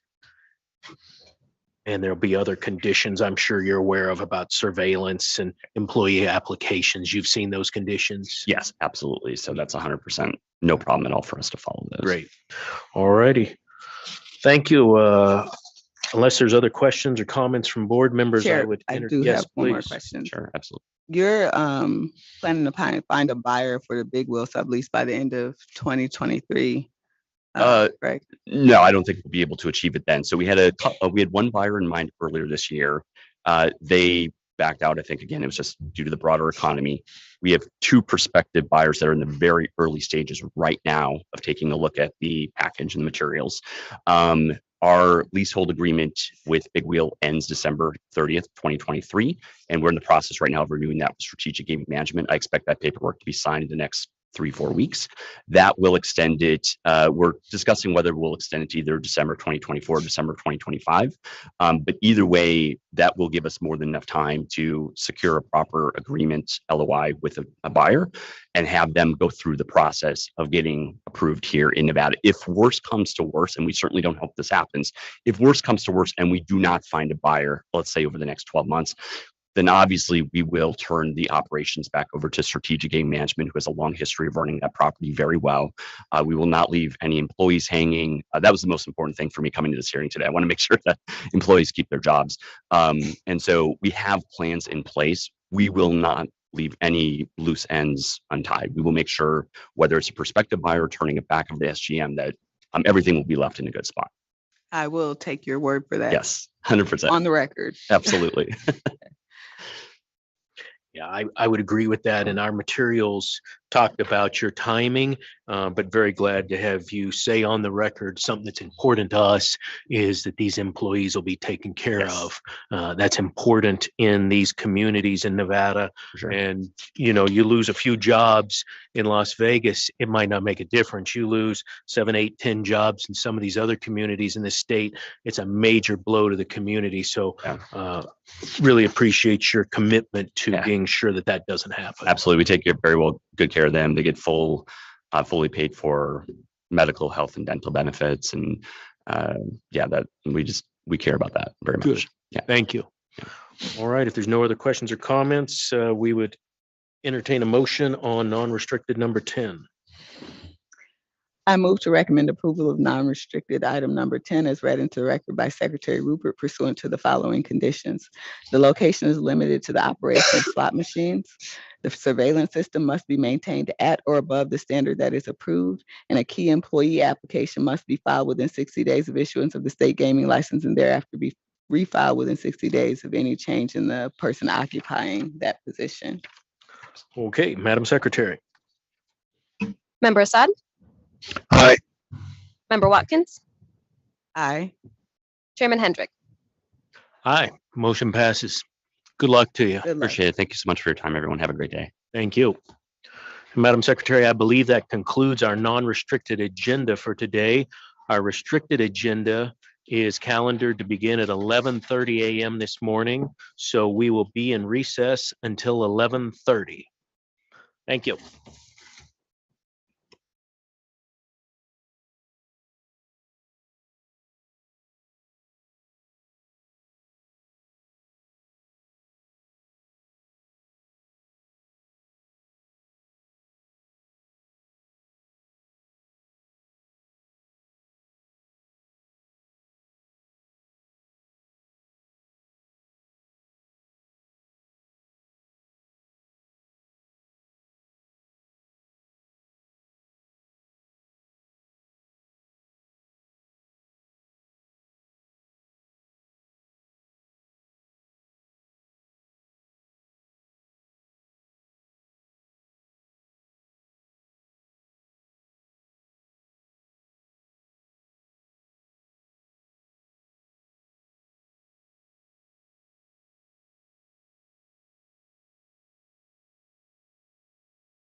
All right.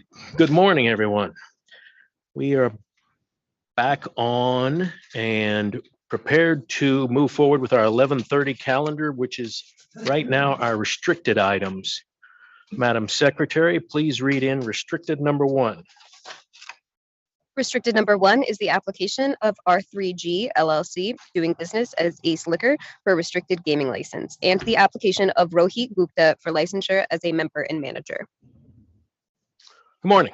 Good morning, Mr. Chairman, members of the board, Madam Secretary. Jeff Donato here, enrolled agent with the applicant, Mr. Gupta. With your permission, Mr. Chairman, I just give a brief overview of the application, and then we're here to answer any questions that you may have. Please, Mr. Donato, go ahead. Before starting, I just want to make a note that Mr. Gupta was previously represented by Miss Serena Choi, who passed away. And so I came into this late, but here to try to help him finish this up. With that being said, this location is an existing liquor store known as Ace Liquor that opened in September of 2020 and currently does not have any gaming. The location is owned and operated by R3G LLC, and Mr. Gupta is the sole member and manager of the company. If the application is approved, R3G LLC would hold the restricted gaming license for the location that will have 4 gaming machines. Although the restricted gaming license would be held by R3G LLC, the location has entered into a participation agreement with Century Gaming to be the slot rod operator for the business. Since this is Mr. Gupta's first time in Nevada gaming, he is registered to attend the restricted compliance seminar on August 15th of 2023. With that, I'll have Mr. Gupta provide some information about himself, and then we'll be here to answer any questions you may have. Good morning. My name is Rohit Gupta, Rohit Gupta. About me, I was born and raised in India. After high school, moved to Australia for further studies, culinary school. Then spent about 7.5 years over there and went back to India to my parents. Then I moved here in 2014. And ever since I've just been working, and now we decided to open a business a few years ago. And here I am. Thank you and welcome. How's your business been doing without gaming machines in it? Business doing okay. It's steady.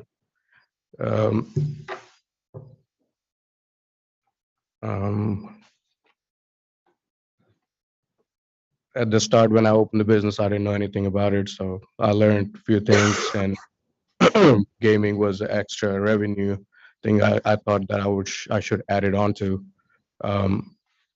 And yeah, business is doing good so far. Good. And you understand that you failed to update your application with some very significant information after it was filed. Do you want to tell us a little bit about what happened there and why you didn't update the application? Yes. So first of all, I apologize that I was not aware that I had to disclose any such information like that. And far as I can remember, when Serena was representing me, I had mentioned her. It came up in a conversation at a get together, and then I disclosed it to her. And then that to my information that I thought I just had to inform her and nobody else. So I wasn't sure. And then unfortunately she passed away. I didn't know how to move forward. Then I got connected to Jeff, and then I even forgot to tell him, like, I didn't know that I had to tell him that this is what happened or something. And then he got the information from the board, and then I said, I'm sorry, like, I did not know. So to my understanding. But you understand now. Yes, that, I do understand. anything that comes up, you following, need to yes. tell your representative, and then they can figure out whether or not it follows the statute. So unless you're fully up to speed, I would encourage you to have competent gaming representation on speed dial when you have these kind of questions. Yes, I totally agree. Good. I understand that. Is your wife involved in this business? No. No. What does she do? She works in a corporate office for Goodwill. She is structuring their e-commerce site. I don't know much about her job role, but She's setting up the department, like how people donate expensive stuff, and they were just selling up the store. So they decided to open an online platform. So she's the one who's building all that stuff for her in corporate side. Good. And how many hours a day do you spend in this particular job for you? 8 to 10 hours, whatever. It's my business, so whatever it's required, I have to be there. Long hours. Long hours. Yeah. And you and your wife are getting along fine these days? Oh, we're perfectly fine. We have a 16-month-old, and we're just trying to focus on business and baby. Good. That's the goal. Congratulations. Thank you. Questions from board members? Yes, good morning still. Good morning. You said you disclosed this to your previous representative? Yes, Ms. Serena Choi. When did you disclose it? It was sometimes in November or December. I can't remember the exact time. Of 2022? Yes, I think she passed away in January, so right before that. Okay. Um, And what was her response to you? I honestly did not pay attention. We were at a restaurant lounge and we wanted to talk about other business opportunities. And I was with my wife and we just sat down. I don't know how the conversation came out. And then we all were sitting together talking about some other business. And she said, okay, well, I'll take care of that. That's the last thing I remember, excuse me, from that conversation.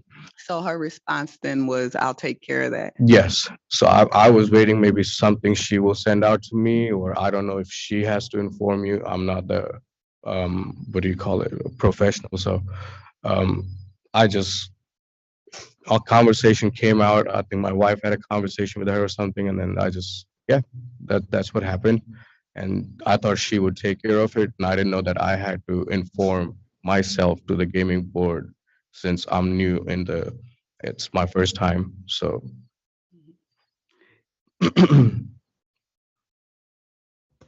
This incident occurred after you submitted your application to the board, correct? Yes. And so now you recognize that you're asked for not just your any conviction history, but also any arrest history. You recognize that? Everything, yes.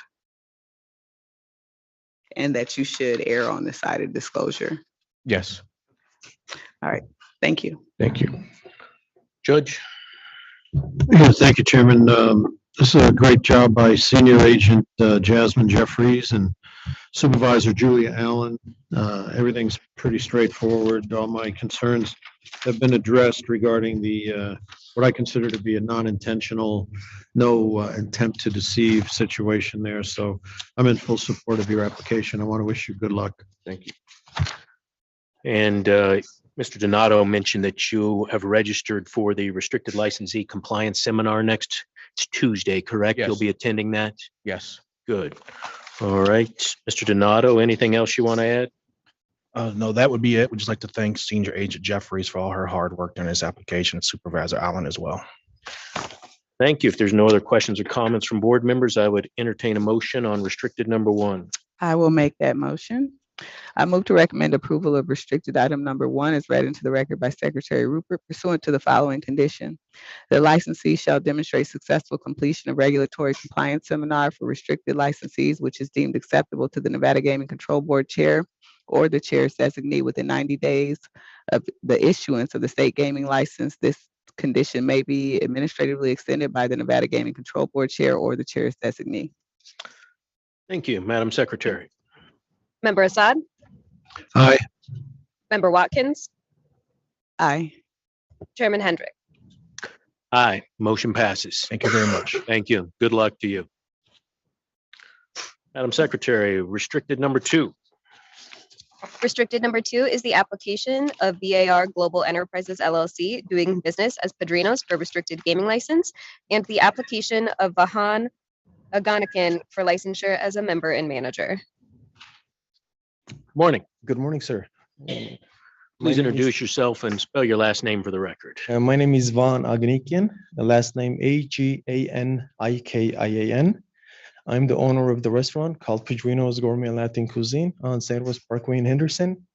And I personally applied for the gaming license and I submitted all of the paperwork.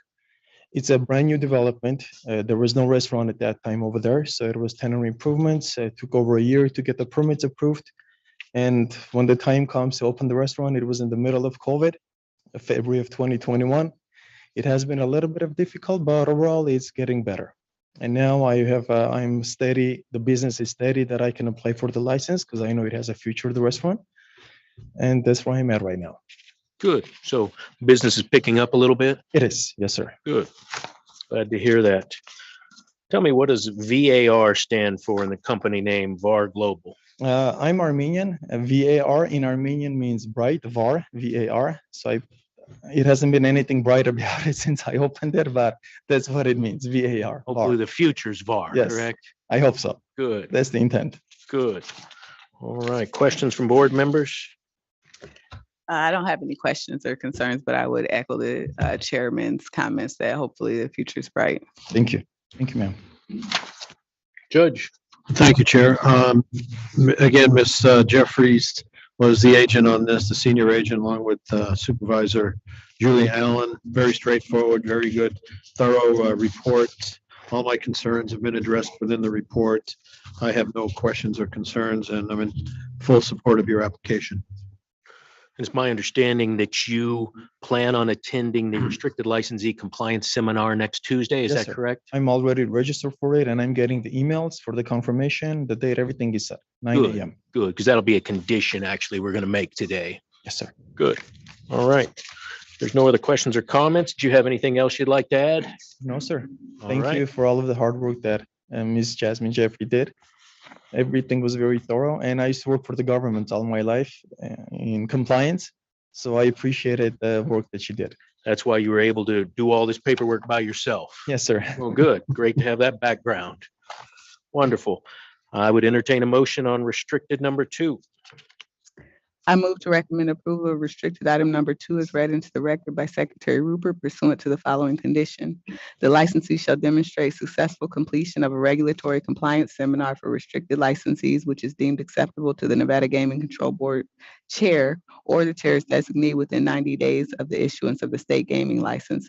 This condition may be administratively extended by the Nevada Gaming Control Board chair or the chair's designee. Very good. Madam Secretary. Member Assad? Aye. Member Watkins? Aye. Chairman Hendrick? Aye. Motion passes. Congratulations. Good luck to you. Thank you. Madam Secretary, that brings us to restricted number 3. Restricted number 3 is the application of Wild Dunes, Inc., doing business as Gypsy for a restricted gaming license, and the application of Jerome Massini for licensure as an officer, director, and shareholder. Good morning, Ms. Perry. Good morning, Chair Hendrick, Member Watkins, Judge Assad, and Secretary. Marion Perry of the law firm of Ballard Spahr, representing Wild Dunes, Inc., and Jerry Massini as the sole officer, director, and shareholder. In thanking investigators that worked on this application, it's going to immediately give away how long Jerry has been trying to bring Gypsy to fruition. And so I have to thank Agent O'Connell, who's actually been gone for about 5 years, for his original help on these applications, as well as Agent Jones, who's been fantastic in working with us in digesting quite a bit of history. I'm happy to hit a few high points. I will spare you the 10 years, but if you have specific questions, I can jump right to that, or I can give you just a general. If you can give us the Reader's Digest The Reader's summary. Digest version, I love it. Okay, Gypsy is located at the northwest corner of Paradise and Naples, and this area has been a historic center of the LGBTQ nightlife community since at least the 80s. Gypsy and Piranha is another club that's located directly across the street to the south, was previously operated by one of Jerry's longtime friends, Paul Sanfilippo. In 2010, Jerry made a $2 million loan to Paul that was secured by real estate and business interests of both Gypsy and Piranha.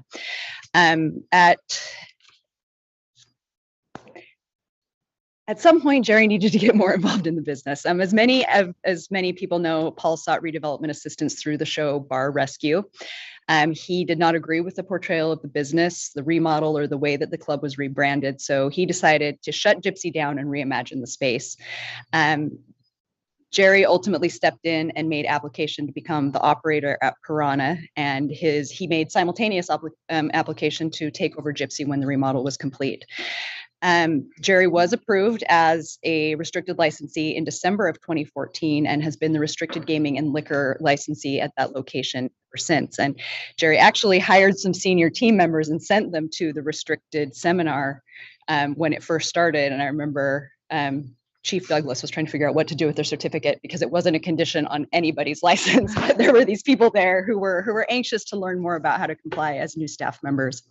In 2015, Jerry ultimately took over the real estate at Piranha through a deed in lieu of foreclosure. He initially sought to complete Paul's original remodel, but some litigation with the contractor stopped that, and everything ceased until the litigation settled on the eve of trial in 2019. So at that point, it was not realistic to complete the original project, and Jerry started with a new designer and contractor. And this time, the project was redesigned to have a kitchen and a restaurant, which was now required to become a restricted licensee. So that component is now there. As soon as it was designed, COVID. As we disclosed, Jerry funds the construction of Gypsy with profits from Piranha. Piranha shut down. Most of the nightlife stayed closed pretty much the longest of anything. And so in trying to look on the bright side, it came at a time when the project could be redesigned a little bit to be more outdoor friendly after COVID, which felt like a good idea. So now the exterior of the building has been constructed. The interior, I actually just saw a video of everyone putting in some of the finishing touches. It looks great. And then there'll be a large patio that will be fenced in along Paradise where people can be outside and not just inside. So we think that was at least a good addition. The project has been a labor of love for Jerry. He meets with his design and construction team every week to review progress.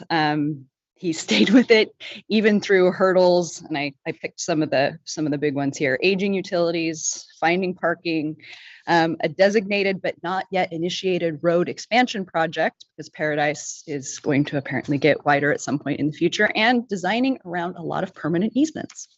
So this project has changed many times, and I suspect that Jerry will get his first good night's sleep after it opens, which we hope will be soon as the revised landscape plan is approved by Clark County.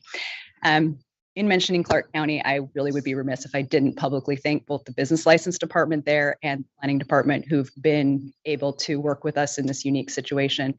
And we wouldn't be standing here today without them. So we appreciate them as well as the assistance we've received from the state. That's the short version. If you have specific questions about anything you read, short version. That was the short version. I know that actually every one of those things probably had a 6-month and a public hearing at Clark County behind every one of the changes. So Jerry's here with me. He's an existing licensee of 8 years, but if there's questions or you'd like to know anything, we're here and happy to answer. Thank you, Ms. Perry. Mr. Massini, please introduce yourself and fill in anything that you think Ms. Perry might have mentioned on this journey. No, I think she covered the highlights.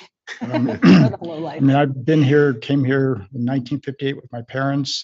Cincinnati, they opened the Stardust Hotel. They worked there. My dad was a bartender. My mom was a waitress. And I graduated from Bishop Furman, graduated from UNLV.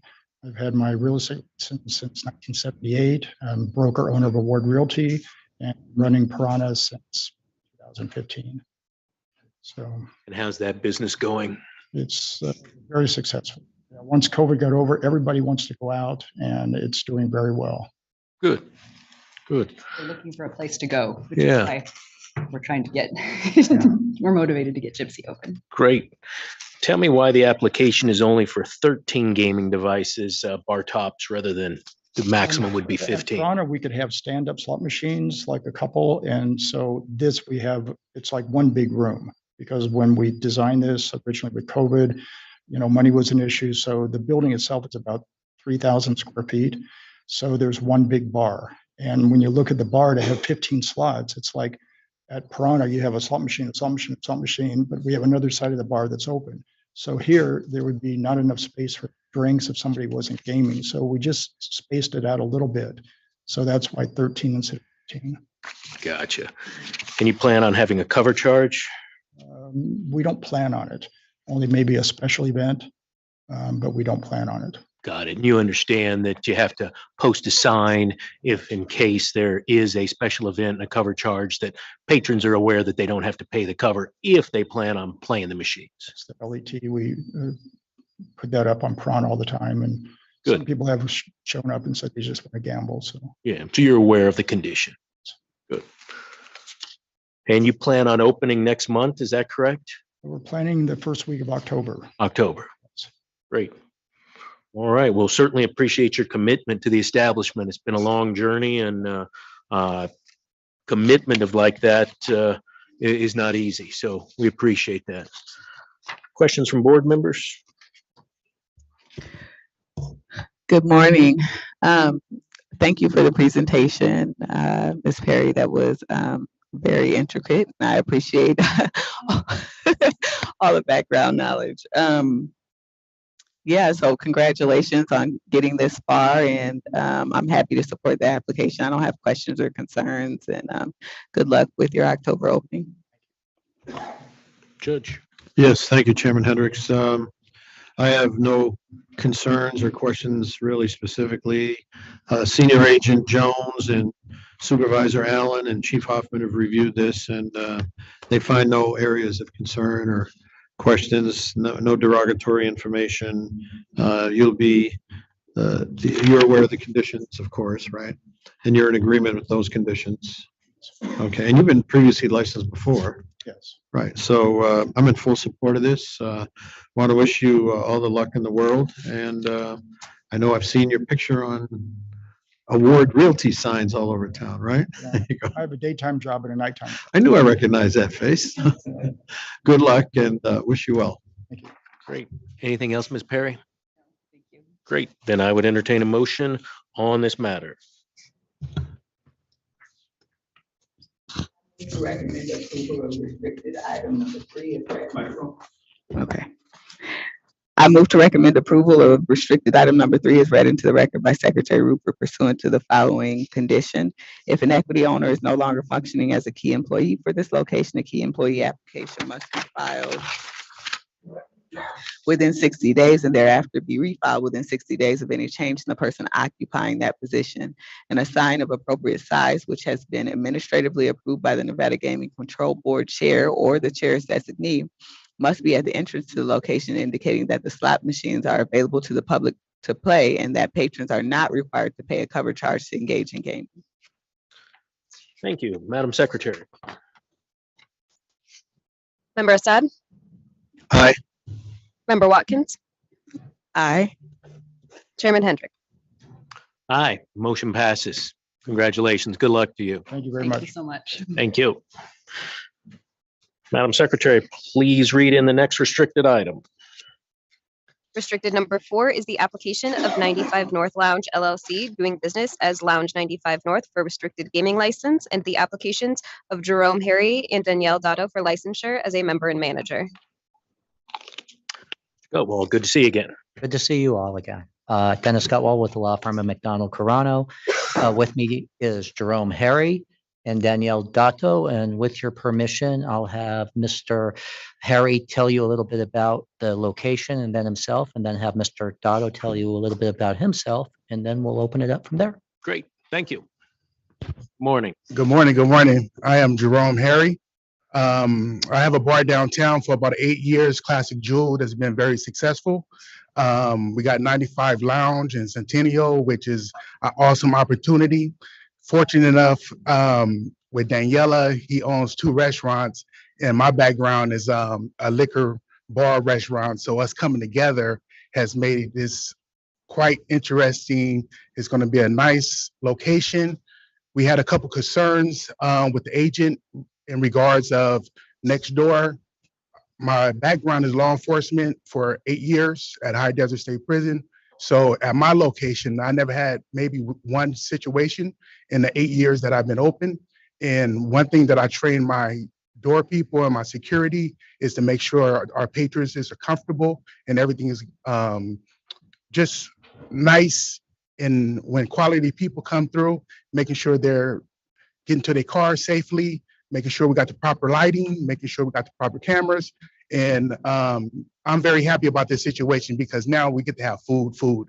And having Daniela here is not going to be considered a gaming, it's going to be more considered food than gaming. And no smoking is permitted in our location, period. So the curb appeal in Centennial, which me and my wife come from Centennial before we moved downtown, I believe this is going to be outstanding for the area that we're going in. Great. Thank you for that summary.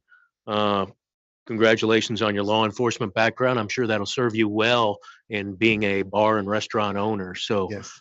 Knowing the security risks and security protocol is always helpful for any licensee. Yes. And as you mentioned, you have a next door neighbor that is a marijuana dispensary, correct? Yes. Correct. Yeah. So same landlord, but you have absolutely I nothing to have do with nothing that to do with business. next door.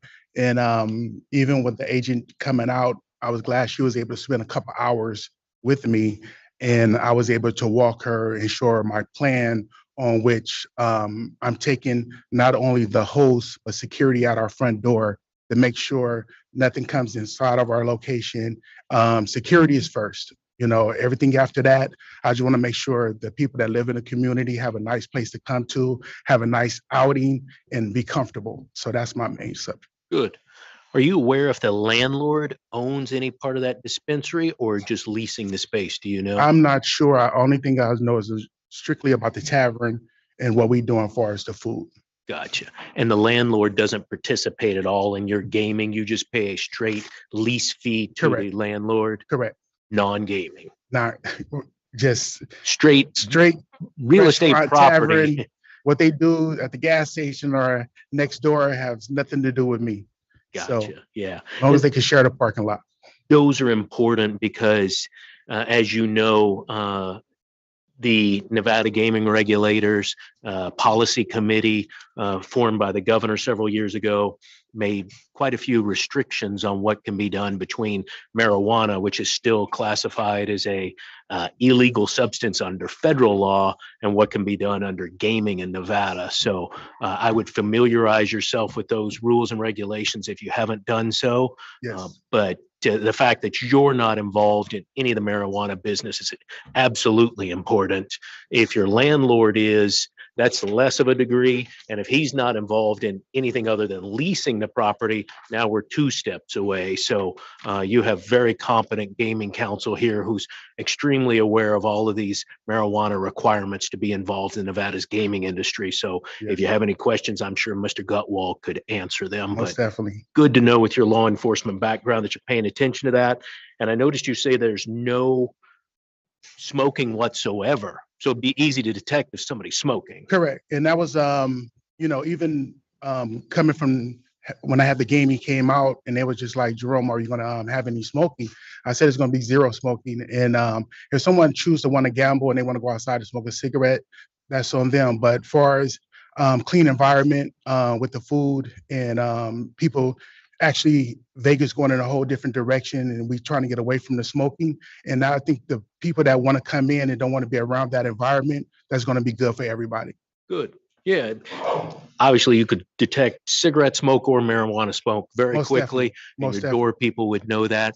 I guess Correct. the question is edibles. So you would still advise your door people and your personnel, if somebody seems like they're on marijuana, they shouldn't be a patron of your gaming establishment. Correct. And I'm going to go even further of putting the signage on the doors and letting everybody pretty much when they walk into this facility is these are the rules and the regulations. Good, good. And we'll leave that to the legislature and the zoning people to determine whether they want to do anything about cannabis lounges. But it's good to know that we don't have a gaming establishment becoming a de facto No, not at all. marijuana establishment. Very good.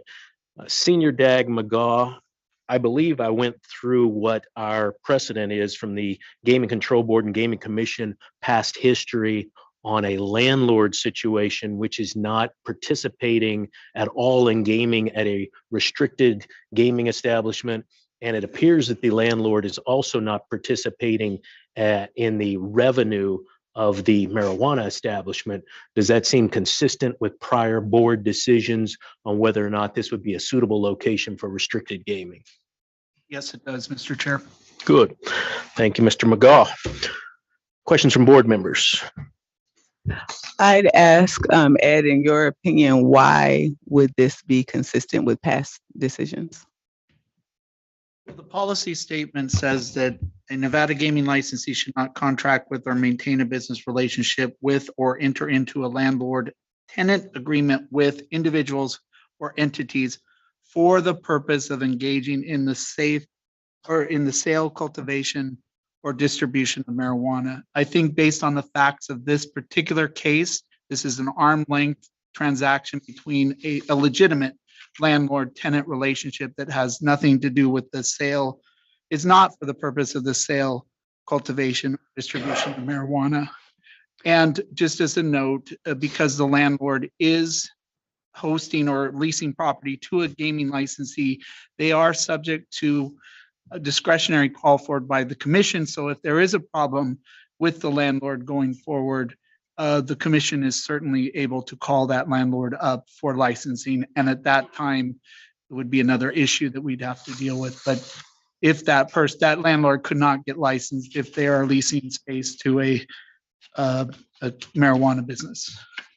Thank you for that, Ed. And to your knowledge, have there ever been any instances in the past, in the cases that you refer to, where the cannabis establishment is located adjacent to the gaming premises? Not that I'm aware of, Member Watkins. Okay, all right. Thank you for that. Judge. Yes, thank you, Chairman. First of all, Mr. Harry, thank you for your service in law enforcement. We all appreciate that. I do in particular. And with respect to the issue that we've just been discussing, we discussed it at length yesterday in our what they call a rump session. And we have one of the finest attorneys in the Attorney General's office here, Mr. Ed McGaugh, who verified my conclusions, which is there is a separation here. So it's consistent with prior decisions by the board and the commission. There's no conflict with regard to the marijuana dispensary and your establishment and the other establishments in that location. So I'm completely satisfied on that condition. You will be, you are aware of the conditions, right, Mr. Gutwall, and you're in agreement with those as well? Already, both of them are going to take. Okay, and you plan on spending about 8 to 10 hours a day, 7 days a week, approximately? Yes. Okay, you got to have some time off, man. I mean, that's too much, right? People don't realize running businesses how much time owners put in. You know, they probably come in at a later time and late at night and see us just relaxing. Right. They don't know we wake up at 5:30, and I just see my partner actually had to jump in the kitchen sometimes when certain people didn't show up. And it's like, you know, the only time we get the rest is on vacation. Well, you know, sometimes less is better. So spend some time with the family. But everything else looks good. There's no derogatory information, no concerns. So I'm in full support. I wish you all the best. Thank you. Thank you. Thank you, Mr. Dotto. Why don't you step forward, introduce yourself, and tell us what your role will be in this establishment? Good morning, everyone. So my name is Daniele Dotto, D-O-T-T-O, born and raised in Italy. I came here in Vegas 20 years ago. I spent most of my time working on the strip for Venetian and Palazzo Casino for a private restaurant. I opened my own restaurant in 2016, Prosecco Fresh Italian Kitchen. So advertise a little bit also. And in 2022, I opened my second location, an Anthem, Italian food, traditional Italian food. And now I have the opportunity to open a business with Mr. Jerome. Another, you know, a different business. I'm very excited gaming bar, but we want to bring, the food. We want to bring something different. So my expertise as a chef, Italian chef. So I want to create a fusion menu with the Italian food, Spanish tapas, finger food, the Creole food, something different for the neighbor. Very So good. That's the idea. I mean, yeah. Good. And how many hours a day do you expect to be at the establishment? Well, at least 8 hours a day. Yeah. 8 days a week. Understood. And how many employees do you expect to have at this location? A total? Total. Probably 12. Yeah. Good. Wonderful. Great. We went through this pretty thoroughly, but both of you gentlemen understand the burden of understanding and complying with all Nevada gaming laws, including its policies regarding marijuana, your neighbors, security, everything else falls upon you gentlemen and your staff. So stay apprised of all the rules and regulations and statutes regarding gaming at all time, and surround yourself with competent gaming representatives like Mr. Gutwall. Also, I understand that are both of you registered to attend the restricted compliance seminar next week? Yes. Good. Wonderful. All right. Mr. Gutwall, anything else you want to add? Just thanks to Jasmine Jeffries for her good work and helping process that application so quickly. Great. Thank you. Any other questions or comments from board members? I have a question. I'd ask whether the security guard, you mentioned there will be a security guard on the premises. Will this be full-time? Yes, with the gaming bar, we're gonna always have a full-time security officer. Okay, thank you for that. So from my perspective, this wouldn't be inconsistent with the gaming policy committee's resolution or with past board or commission decisions. And so I'm happy to support the application, and especially with your law enforcement background. And by the way, thank you for your service in law enforcement. And I've seen your other locations and have done well. I think you all will do well, and am hoping that you do well. This will be a unique business. So yes, good luck. And I'm just fortunate enough in the business that I'm in now with the last 8 years. Hopefully, I ain't talking too much. With Classic Jewel, pretty much I'm the only Black-owned bar in the whole entire Vegas, and with the political people who actually have fundraisers at my location. And it was to my surprise when the president actually came to my location with Secret Service and seen the live entertainment. And when Horsford and Ford, they all went to Washington, D.C., and the president only can remember, I went to this one small place in Las Vegas that I had a ball at. And they was like, that was Classic Jewel. So just to bring that with the food, with Daniela to Centennial, I think we're going to hit this off the park. Yeah, you definitely offer a unique perspective on entertainment. So thank you for offering that to the community. Yeah. Congratulations on that. Anything else, Judge? Yes, thank you. So, Mr. Dotto, did you say you're going to have tapas on the menu? Spanish tapas? Finger food, Spanish tapas, a little bit of everything. All right, that's good. And Northern Italian or Southern Italian? Northern Italian. Northern I'm Italian. from Venezia, yeah. Okay, you're from Venice? I'm from Venice. Oh, very nice. I love Venice. I love the food there too. So I look forward to visiting you. Yeah, sure, please. All right. No, you can't comp me though. No comps. He didn't offer. He didn't say it. You're forewarned. Anything. So good luck. Thank you. Thank you very much. Thank you. Thank you. All right. I would entertain a motion on this restricted item then. We are on 4, right? Yes. 4. I move to recommend approval of restricted item number 4 as read into the record by Secretary Rupert pursuant to the following condition. The licensee shall demonstrate successful completion of a regulatory compliance seminar for restricted licensees, which is deemed acceptable to the Nevada Gaming Control Board Chair or the Chair's designee within 90 days of the issuance of the state gaming license. This condition may be administratively extended by the Nevada Gaming Control Board Chair or the Chair's designee. Thank you, Madam Secretary.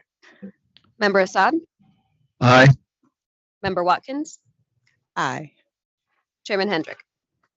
Aye, the motion passes. Congratulations. Thank you. Good luck to you, gentlemen.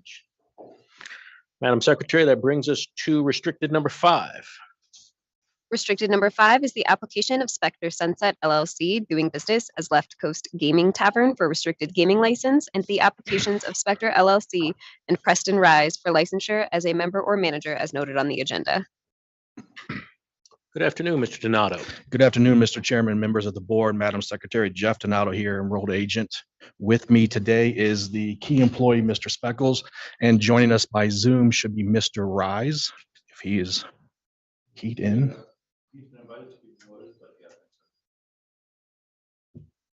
While they're doing that, I would like to take a moment to thank you for the opportunity for him to appear by Zoom today. Certainly. Do you want to give him another minute? Do you want to We can trail go ahead and this? proceed. You can go ahead and proceed. Go ahead. Thank you. So yesterday, there was a recent development in this application shortly after RUMP had concluded, and the agent had informed me that we would be required to appear. Mr. Rise had reached out to me and said that he desires to withdraw this application without prejudice.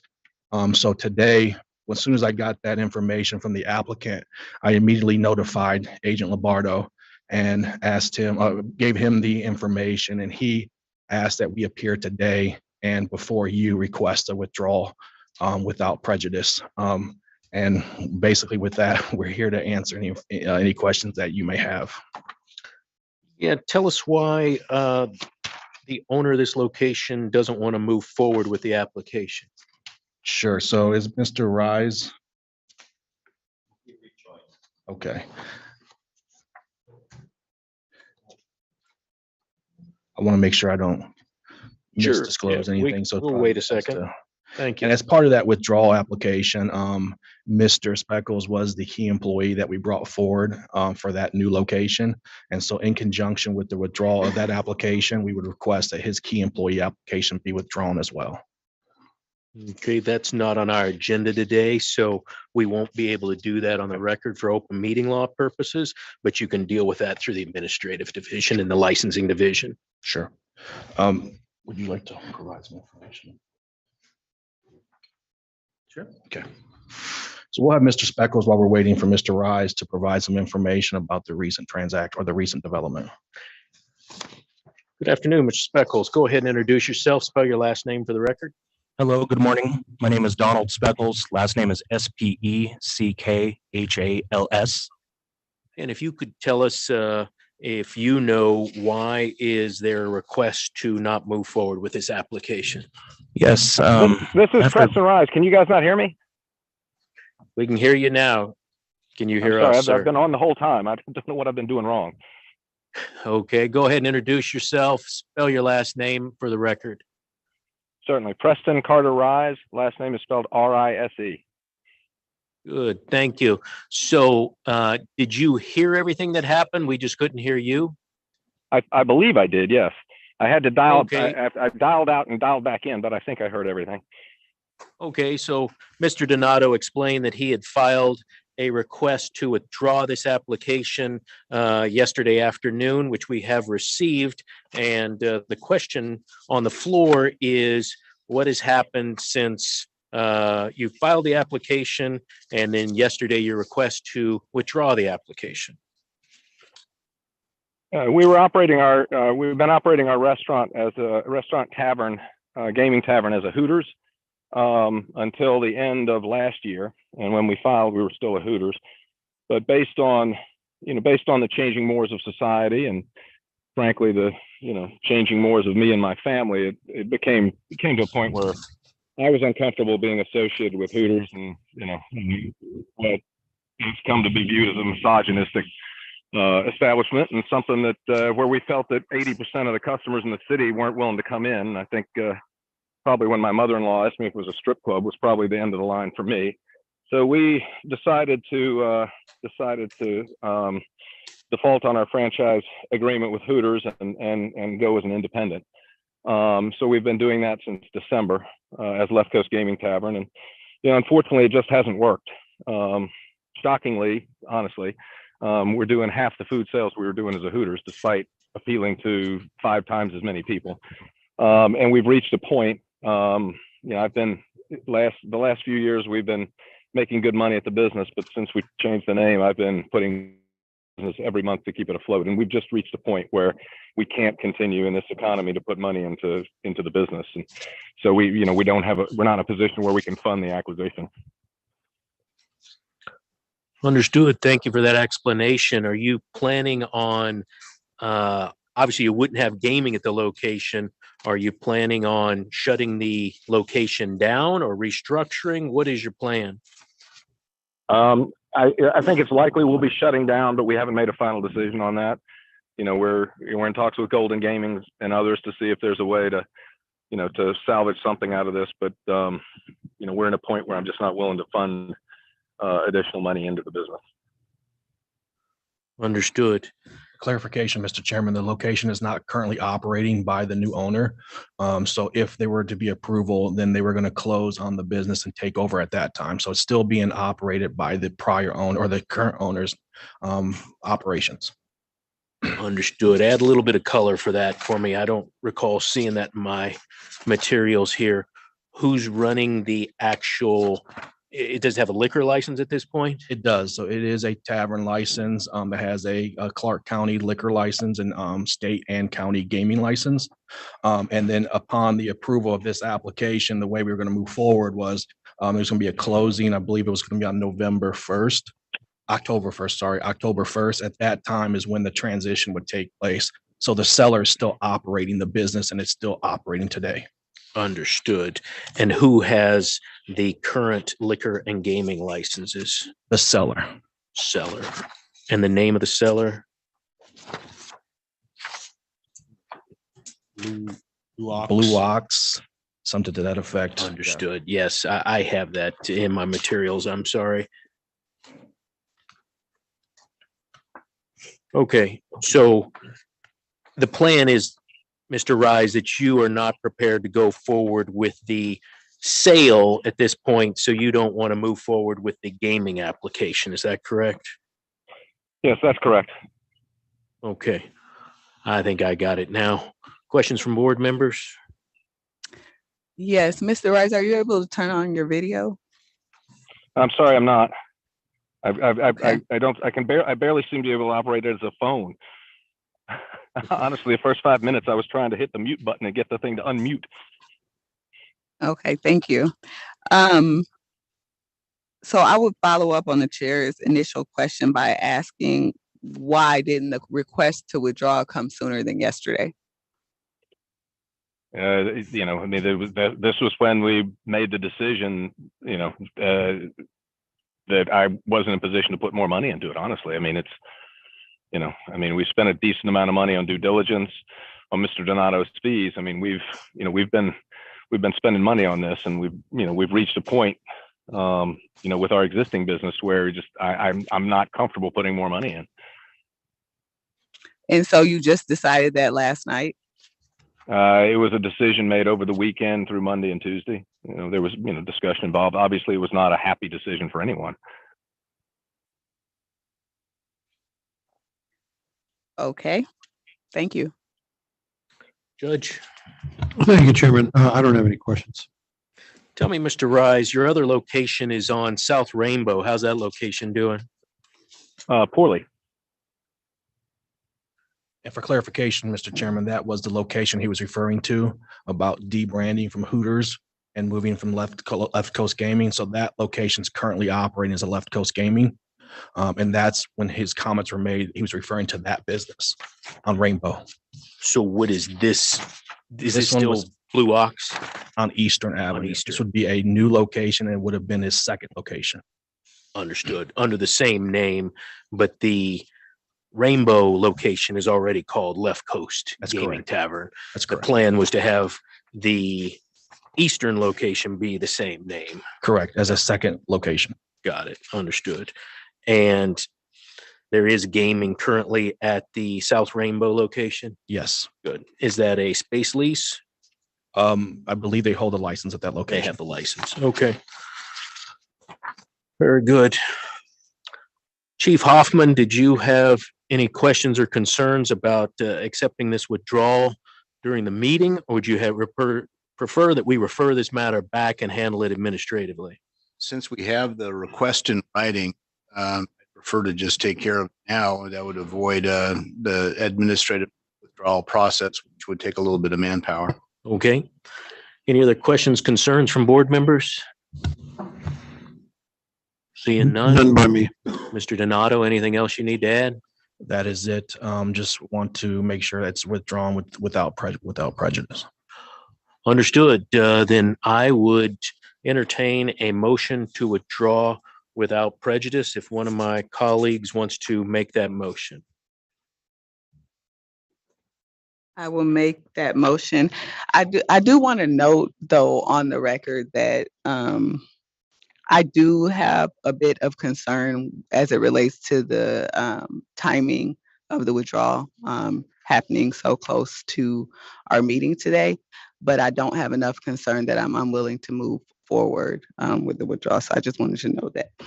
So I am going to make a motion to withdraw this matter, item number 5, without prejudice. And I would echo Member Watkins' comments about the timing is a little disjointed for us to have that on the eve of our meeting, but because Mr. Rise's entity on South Rainbow is a current licensee, we have jurisdiction over that. So withdrawing this without prejudice does not concern me. If anything else out of the blue comes up on the record, anything else, I'm not saying there is. It's just we don't have time to build a full record within a few hours. Usually we have more time to review, and our staff has more time to review a request to withdraw without prejudice. But with the other location being licensed, I have less concern. Anything you want to add, Judge? No, thank you. I'm good. Okay, Madam Secretary. Member Assad? Aye. Member Watkins? Aye. Chairman Hendrick? Aye, motion passes. Thank you. And although we're withdrawing, I'd like to still take the time to thank Agent Lombardo and Supervisor Allen for all their hard work during this application process. Great. Thank you, Mr. Speckles, for coming today, and thank you, Mr. Rise. All right, that brings us to our next restricted item, Madam Secretary. Restricted number 6 is the application of Sean Orleski for licensure as an officer at Golden Dollar Inc. Good afternoon. Please state your name, spell your last name for the court reporter. My name is Bradley Emery, E-M-E-R-Y. I'm president of Golden Dollar Incorporated, and this is my big sister. As you can tell, family business, been at it for a while. What you have before you is an application for my sister to be licensed as an officer. She's already an owner of the company. What we're doing here essentially is just succession planning.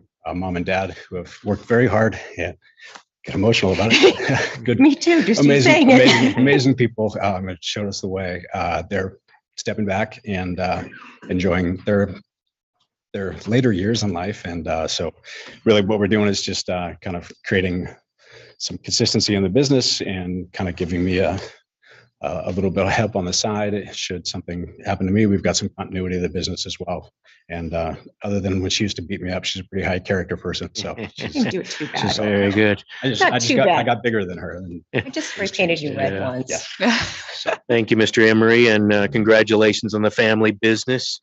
And good job on planning succession. That's important for especially a gaming license entity to have plans in place. So we appreciate that. And we know that you had done some of that previously. This particular application just didn't get handled a few months ago when there was other ones being done. And so, Ms. Orlesk, why don't you go ahead and introduce yourself and tell us a little bit about your duties and responsibilities. Sean Orlesk, it's SHAWNORLUSKE. Basically, I've been involved in the business since I was 14 with whatever we've done. And like as he said, it's been kind of fun because we work together as a family, and basically my duties won't change anything. I am basically backup for everybody. I'm involved in everything we do, but I also am the one that kind of facilitates the family also, and kind of Just kind of the girl Friday. I used to run all the business. I used to run everything. with Speedy Mart also in this. And then I've since not backed out, but I'm involved in the office stuff and just whatever they need me to do, I do. Got it. And I understand that Ms. Emery is currently the secretary, but is planning on retiring. Has that already happened or is? No, upon approval. Upon approval of this, Gotcha. she wants to. Gotcha. So as soon as if this goes, then she gets to. Yeah, I understand this application. Exactly. Yeah. The application was filed about a year or so ago, so she's fully ready to retire. She is. Okay, very good. All righty. Questions from board members? I don't have any questions or concerns, but it's good to see the success of the family business and the continuation and success planning. Good luck to the both of you. Thank you. Judge? Thank you, Chairman. It's a pretty straightforward report. Excellent job by Senior Agent Jasmine Jeffries and Supervisor Julian Allen and Chief Hoffman as well. No conditions are assigned to this, no concerns, no derogatory information. Just curious, how many Rounders locations do you have? 4 right now altogether? Okay, great. We do have another company, Speedy Mart Incorporated. We have 23 convenience store locations as well. So. Okay. And were you just licensed last year at Speedy Mart?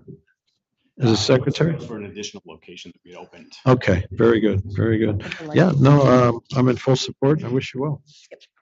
Thank you. And thank Agent Jeffries for all their help with this, and Yes. thank the board for your time. Great. And Ms. Orless, this is your first time in front of the Game and Control Board? Yes. Personally, yes. Okay, good. Well, welcome and thank you for your cooperation through the application process.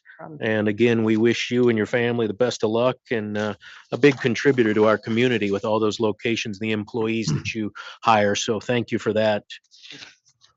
I would entertain a motion on this restricted item number 6. I move to recommend approval of restricted item number 6 is read into the record by Secretary Rupert. Madam Secretary. Member Assad? Aye. Member Watkins? Aye. Chairman Hendrick? Aye. Motion passes. Congratulations. Good luck to you. Thank you. Thank you. Bringing us, Madam Secretary, to restricted number 7. Restricted number 7 is the application of Sartini Gaming LLC doing business at Rayleigh's number 103 to add, remove, or modify a condition. Good afternoon, Ms. Gillen. Good afternoon, Chair Hendrick. I was going to say good morning and I got stumped. Monday all passed. over again. Member Assad, Member Watkins, and Madam Secretary. We're here today to talk about Rayleigh's in Reno. We have a condition on our license at Rayleigh's that states at this time we're asking to remove and modify a condition. It says a full-time attendant must be on duty at all times. Machines are made available to the public for play. We would like to move that to an employee or licensee or employee of licensee or business partner who is at least 21 years of age shall be assigned to supervise and actually monitor the machines, actively monitor the machines at all times that they are available to play to the public. I would like to answer a few questions that were raised by through RUMP and through the agent Heather Partee, who we appreciate. The Rayleigh's locations, we do have precedent for this. We have 5 Mariana supermarkets where we have the business owner monitor the locations, the gaming locations. We have 8 Save Mart and Save Mart brands locations in the north that we also have this in. The Marianas were licensed in 2019. The Save Mart started the licensing in 2017 for this model. We do have 1 Rayleigh's that was approved last month. It's going to be open this month in Yerington. I pronounced that correctly with this current condition. So we have the question was brought up, why are the reasons that we do this? One is, and probably materially, is staffing in the north is a little bit more difficult to maintain consistency. We have high turnover in these locations. They get pinched. High turnover. We actually have a little bit more supervision in this case. At the Rayleigh's, we'll have 2 cashiers that are directly across the aisle to cashier stations to cashier lines, aisles that are directly across and line of sight into the location. We'll also have the self-serve area that supermarkets are going to with that roving supermarket employee. We do train the owner, the managers, the supervisors, the front end staff, and our people. And I will introduce you right now to Jennifer Madole, who's the director of Northern Route Operations. She's there in Carson City right now, and Carrie McDaniel, who's the director of supermarket operations. So they're with me today to answer any questions as well. But we do train, we do monitor. We're out there weekly. We obviously do drops, everything. So we're monitoring. Do frequent reviews. To my knowledge, the owners are also managing the cashiers. The supervisor front of the building front end supervisors are also managing the cashiers. So we're pretty much continuously working on this. A question was also asked if we've had any issues.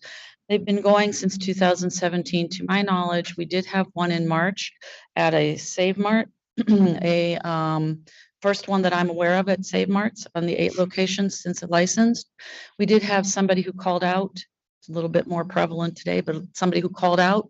We did take care of that immediately. I believe we were notified on maybe March 23rd. By March 27th, we had responded, already resolved, retrained, spoken with the owner. I'm pretty big on that. We go right to the top. So that one, there may have been, and I don't think I was there at the time, or it was a while ago, that there may have been one at a Mariana's, and none since. And I think maybe that was 3 or 4 years ago. So we are very, very involved with the owners. Let me see. I think I'm trying to think of anything else that had been a question. So if you have any questions, please let us know. We're happy to answer. Thank you for that summary, Ms. Gillen. I do have quite a few questions, and a lot of them go to historical relevance of the condition and more recent historical change of the condition. Probably got to direct this to Chief Hoffman. Do you know how long this particular condition has been on grocery stores?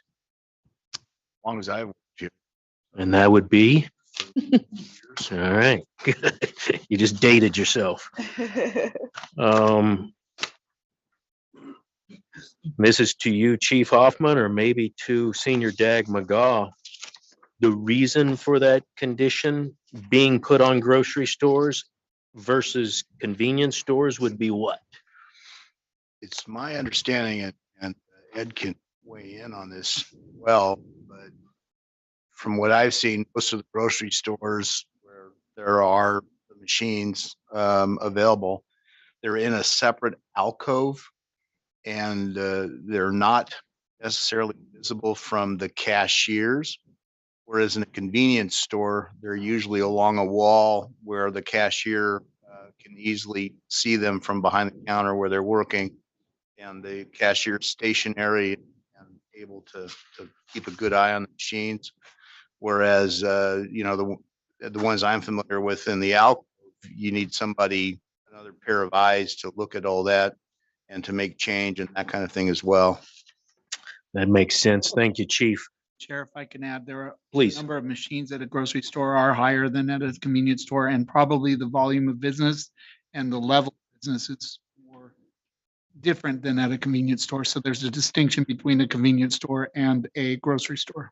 Number of devices, line of sight, the alcove, which goes back to a lot of non-smoking issues a couple of decades ago that former Commissioner Erga may remember very well. There was a lot of discussion about pony walls and needing a full-time person there, if my memory serves me, from a couple of decades ago. But you're telling me, Ms. Gillen, that this has been done now by the commission as a revised condition on how many locations? I have 13 that we 13. have. Are you aware of any other slot route operator having a similar revised condition for grocery stores? No, I can't speak to that. So we just opened that door, didn't we? Yes. But we are very careful. We have a lot of other supermarkets that have where they are alcove and there's not direct sight. So we're not suggesting or asking that it be everywhere, just in conditions where it's, as you say, line of sight and monitoring is different than with walls and things like that. Yeah, and so that brings me to the representatives from Rayleigh's. Why don't you go ahead and introduce yourselves for the record?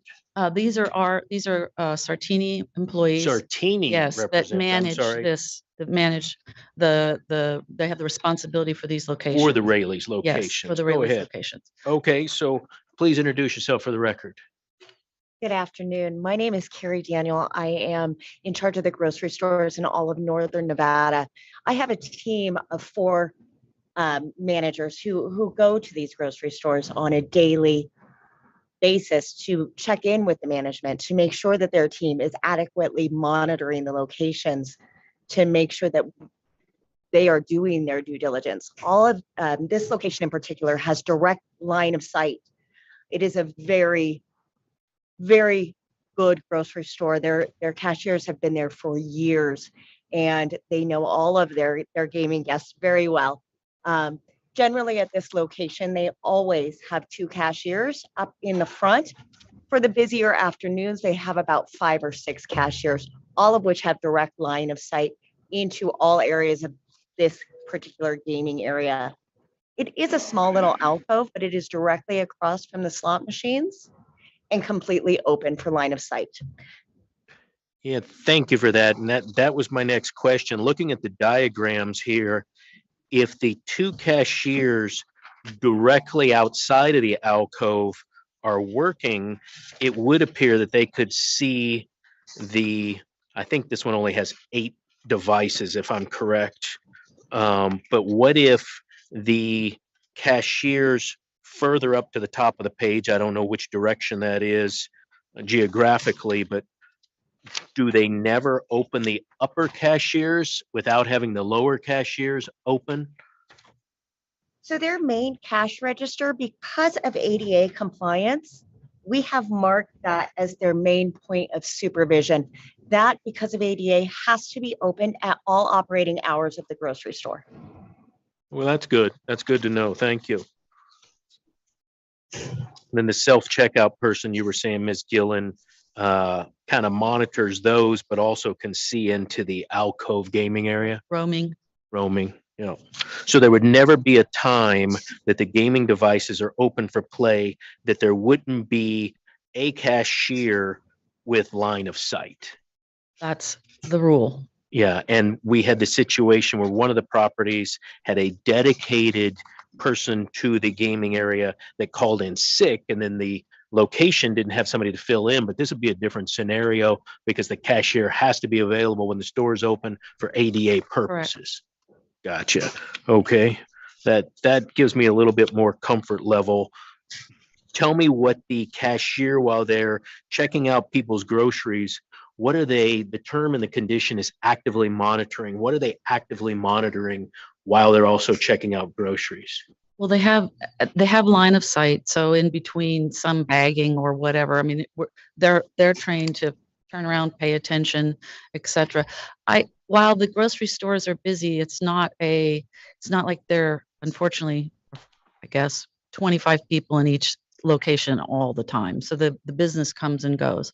I would let Carrie speak to that as well, but they're trained to turn around, pay attention. They're bagging and doing whatever. So they have ability to look up and be involved in the monitoring. Yeah, and I understood in your space lease agreement that you'll provide training. So go ahead and explain to me, any of you who want to do it, what it says the operator shall provide at a sole cost sufficient training to Rayleigh's adult supervisory on-site employees. Tell me what that training consists of while their full-time job is checking out and possibly bagging groceries. What are they also trained to do in terms of gaming while they're doing their other job. Well, and Ray, I would like to correct something just really quickly. Rayleigh's is understanding that these people are going to do this as well. So their full-time job includes looking at this. Good. So it's not just, occasionally looking over and seeing what's going on. So Rayleigh's is very understanding that this is included as part of their. So that's part of your understanding about actively monitoring Yes. is their Yes. job includes. Yes. This ain't a part-time or add to. This is No, this actively isn't. monitoring. Right. So Carrie, would you speak to the training you do, please? Absolutely. Thank you very much. So our training is a very hands-on training. We emphasize monitoring of the gaming area to supervise that there are no minors in the location or at any gaming devices at any time. We put a strong emphasis on that. Of course, we do a full training on our system and how to pay out guests, but our main emphasis is supervising that gaming area, making sure to contact us if there are problems. We check in there daily to do on-hand training. This is going to take away from their time very minimally on actually checking out the grocery store guest with their actual that part of the job. This is just adding in the monitoring. That is going to be the main emphasis on the training. And part of that monitoring, I assume, includes being sure there's no minors in there, checking for IDs, checking to see that there is adequate problem gambling literature available, being sure that nobody's intoxicated, etc. License are posted appropriately. Licensing, very good. Okay, as you can tell from my line of questions, I do not want this to become something that every grocery store in the state starts to come and say, well, we have line of sight. I'm not going to be in favor of that, but primarily because of what you're telling me about the ADA requirement that somebody, while this store is open, has to be in the cash register right across from these 8 machines, which is also important to me, to Senior Dag McGaw's comment about how many machines you could have at a grocery store versus a convenience store. That gives me a little bit more comfort as well. But personally, I'm going to be looking at each one of these on a case-by-case basis, and we have one more coming up on our next agenda item. But with that, I turn it over to my colleagues to see if there's any other questions or comments. Well, I will say that you covered most of them. So thank you, Chair. So I have similar concerns as the chair mentioned with regard to there being a certain number of employees in the store. Is there ever a time, or I should say cashiers, is there ever a time where there's only one cashier? I don't believe so, but Carrie, have you ever seen No, that? there is not. There is always 2 cashiers on site plus a front end manager. Okay. And it looks like there are 1, 2, 3, 4, 5, 6, 7 checkout lanes. Is that correct? I believe so. I apologize. I don't have the diagram in front of me, but From the diagram for I see- 103. Yeah, Is there- are 5 checkout stands and 4 self checkout stands. Okay. Bottom 2 are self-check. Okay. Where are you looking? Where do you say bottom? Self-checkout. Oh, okay. is 5. Yeah, that writing is so small, I can't really see it, but okay. So the last 2 are self-checkouts, because that was one of my areas of concern, because in our diagram, if if this were an employee guided checkout, it would be hard for that person to the far left, which you're telling me is a self-checkout, to see into the gaming area. But so if you look to the far right, do you have the diagram? I do. Okay. So if you look to the far right, those last 2 checkout lanes, it does not look to me as if they have a direct sight line into the gaming area. What's your response to that? I do believe that is correct. Those are the check stands that they will only open if there is a significant amount of traffic going through the grocery store and if the lines are significant. Because of the placement of where those check stands are adjacent to the doors, they are very rarely open. They open the ones in the middle for ADA purposes.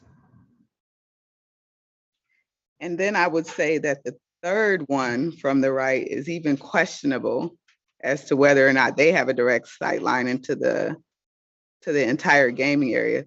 So I would say for a full sight line, only those 2 cash registers that are directly next to the self checkout are the ones that have the sight line. So are you representing here on the record that those will be the 2 cash registers that will be in use on this modified condition? So yes, the one being the ADA accessible has to be open during store operational hours. And we work with our owners and management team to make sure they understand and comply with the monitoring supervision. So yes, we do agree to that stipulation that those will be open, one at all times. Okay, and that will be whoever's the cashier there is the cashier who will be trained in advance to monitor, to supervise the gaming area. Is that correct? All cashiers will be trained on monitoring the all gaming area. cashiers will be trained. Okay. Okay, that's comforting. What happens when the trained cashiers have, so all cashiers who are on site at all times will be trained? Is that what you're saying? That is correct. Okay. So my next line of questioning was going to be, what happens when the trained cashier has to go to the back or take a break? But since all cashiers will be trained, that alleviates that concern. I'm glad we're having this conversation. Right, as well as front end management. So if, you're relieving somebody and somebody has to step in, they're trained as well. All right. Thank you. Judge. Thank you, Chairman Hendricks. I had similar concerns, but they've been alleviated with the prior discussion. How much would it cost to put in a surveillance system? I don't have an answer to that. It depends on a lot of things, of course, electric ability, cable, etc. And I don't think in each store that you can probably put in a continuous monitoring. So the humans actually continuously monitor. There's putting somebody in a booth is a little bit different at a grocery store or convenience store. And the reason why I bring that up, I think maybe we're going to move in that direction at some point in time, because if there is a dispute or a patron issue, I'd hate to rely on a cashier's recollection, whether they saw the incident or didn't see it. Well, they're also trained to call us immediately. So if there's any disputes, I don't know that we have a lot, thank goodness, but if there's any disputes, her team would go to the property. Yeah, I mean, but with the surveillance, it sure does help our investigators, our agents to check it out and play it back and, find out exactly what happened and who did what and who didn't do what and so A forth. lot easier in the casinos where you set for it, and it's much more difficult in the third-party locations. Right. Okay, that's all I have. Thank you. Are you telling me there isn't surveillance at this location? Human surveillance. There's no camera surveillance. Carrie, I don't believe there's any cameras in that location. I do believe in this Mayberry location, there is one camera pointing down into the gaming area. That monitor is also located in the gaming area, and it's over the check stand, and our security IT department does have access to that DVR player. I stand corrected. Raising another question for you, Chief Hoffman. If this was a convenience store, wouldn't we be conditioning this that there has to be suitable mirrors or a surveillance system in place, even in a convenience store? Yes, a lot of mirrors. Yeah, but it's an or situation. Yeah. That's interesting. I'm glad you brought that up, Judge. I was believing that there was probably already a camera system in place for this location. It seems that being a grocery store, you would want a surveillance system more so than a convenience store where I think our longest distance we've ever talked about line of sight from the cashier in the convenience store is about 40 feet to the furthest gaming device in a grocery store. It could be much further than that. And we're requiring convenience stores to have full-blown, as you know, Yeah, surveillance and, systems. and I misspoke. We do have a camera and I have no problem confirming that as a requirement. Yeah, I would think that it would even need to be more robust than a camera. I would think that it needs to be a surveillance system approved by the enforcement division, very similar to whatever our usual convenience store condition is. And understanding again that you've got 13 of these out there that may or may not. Can I give you some homework and have one of your people go check those 13 and see if there's a surveillance system in place? Absolutely. Yeah. You could use conditions on 11 and 12. You have the commission. We're going to have probably these same questions for the next agenda item, but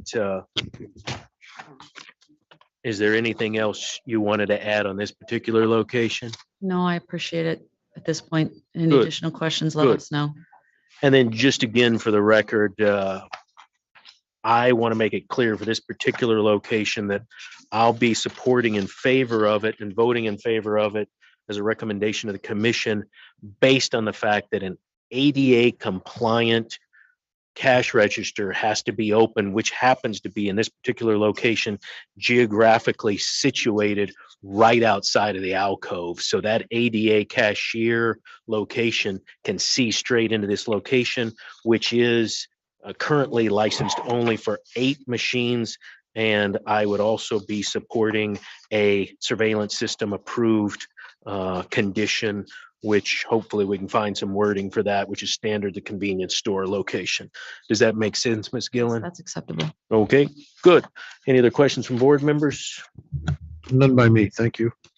I'll echo the chair's comments about the concerns and also his supporting reason. And I would also add that the training, in addition to the fact that all employees who will be in that in those 2 lanes in the center that we talked about will be they'll be trained in monitoring and supervising that gaming area. Understand. And so, having said that, then I'm happy to support the application. Okay. Good, Thank you. yeah. And again, I want to be sure the record's clear that this is very fact specific, understanding the issues about staffing and all in certain locations throughout the state, that if other grocery stores plan on filing an application to amend a similar condition, that the investigations division will have a very thorough transcript that they can look at, as well as conditions that we'll be placing on this particular location, and the homework that you'll be doing with your staff to go and see about the previously approved, understanding that we're not changing their license at this point, but you'll at least find out what their current surveillance systems are. Good. Understand. With that, I would entertain a motion on restricted number 7. Okay. I move to recommend approval of restricted item number 7 as read into the record by Secretary Rupert pursuant to the following conditions. Remove, a full-time attendant must be on duty at all times. The machines are available to the public for play. Add, an employee of the licensee or business operator who is at least 21 years of age shall be assigned to supervise and actively monitor the machines at all times. The machines are available to the public for play, and the surveillance condition, the surveillance system and/or mirror must be inspected and approved by the Nevada Gaming Control Board Enforcement Division within 60 days of issuance of the state gaming license and thereafter be maintained at or above the standard that is approved. Accepted. Thank you. And for me personally, I'll be focusing on the words actively monitor. Those are the big words for me in that first condition. Madam Secretary. Member Assad, Aye. Member Watkins, Aye. Chairman Hendrick. Aye, motion passes. Thank you. Thank you. Madam Secretary, please read in restricted number 8. Restricted number 8 is the application of Sartini Gaming LLC doing business at Rayleigh's number 114 to add, remove, or modify a condition. Thank you. Phyllis Gillen for Thank you. Sartini Gaming. Good to see you again.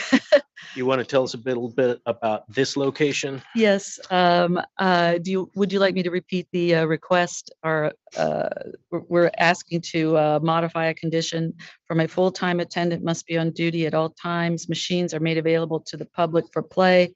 To an employee or licensee, change it to an employee of licensee or business operator who is at least 21 years of age shall be assigned to supervise and actively monitor the machines at all times. The machines are available to the public for play.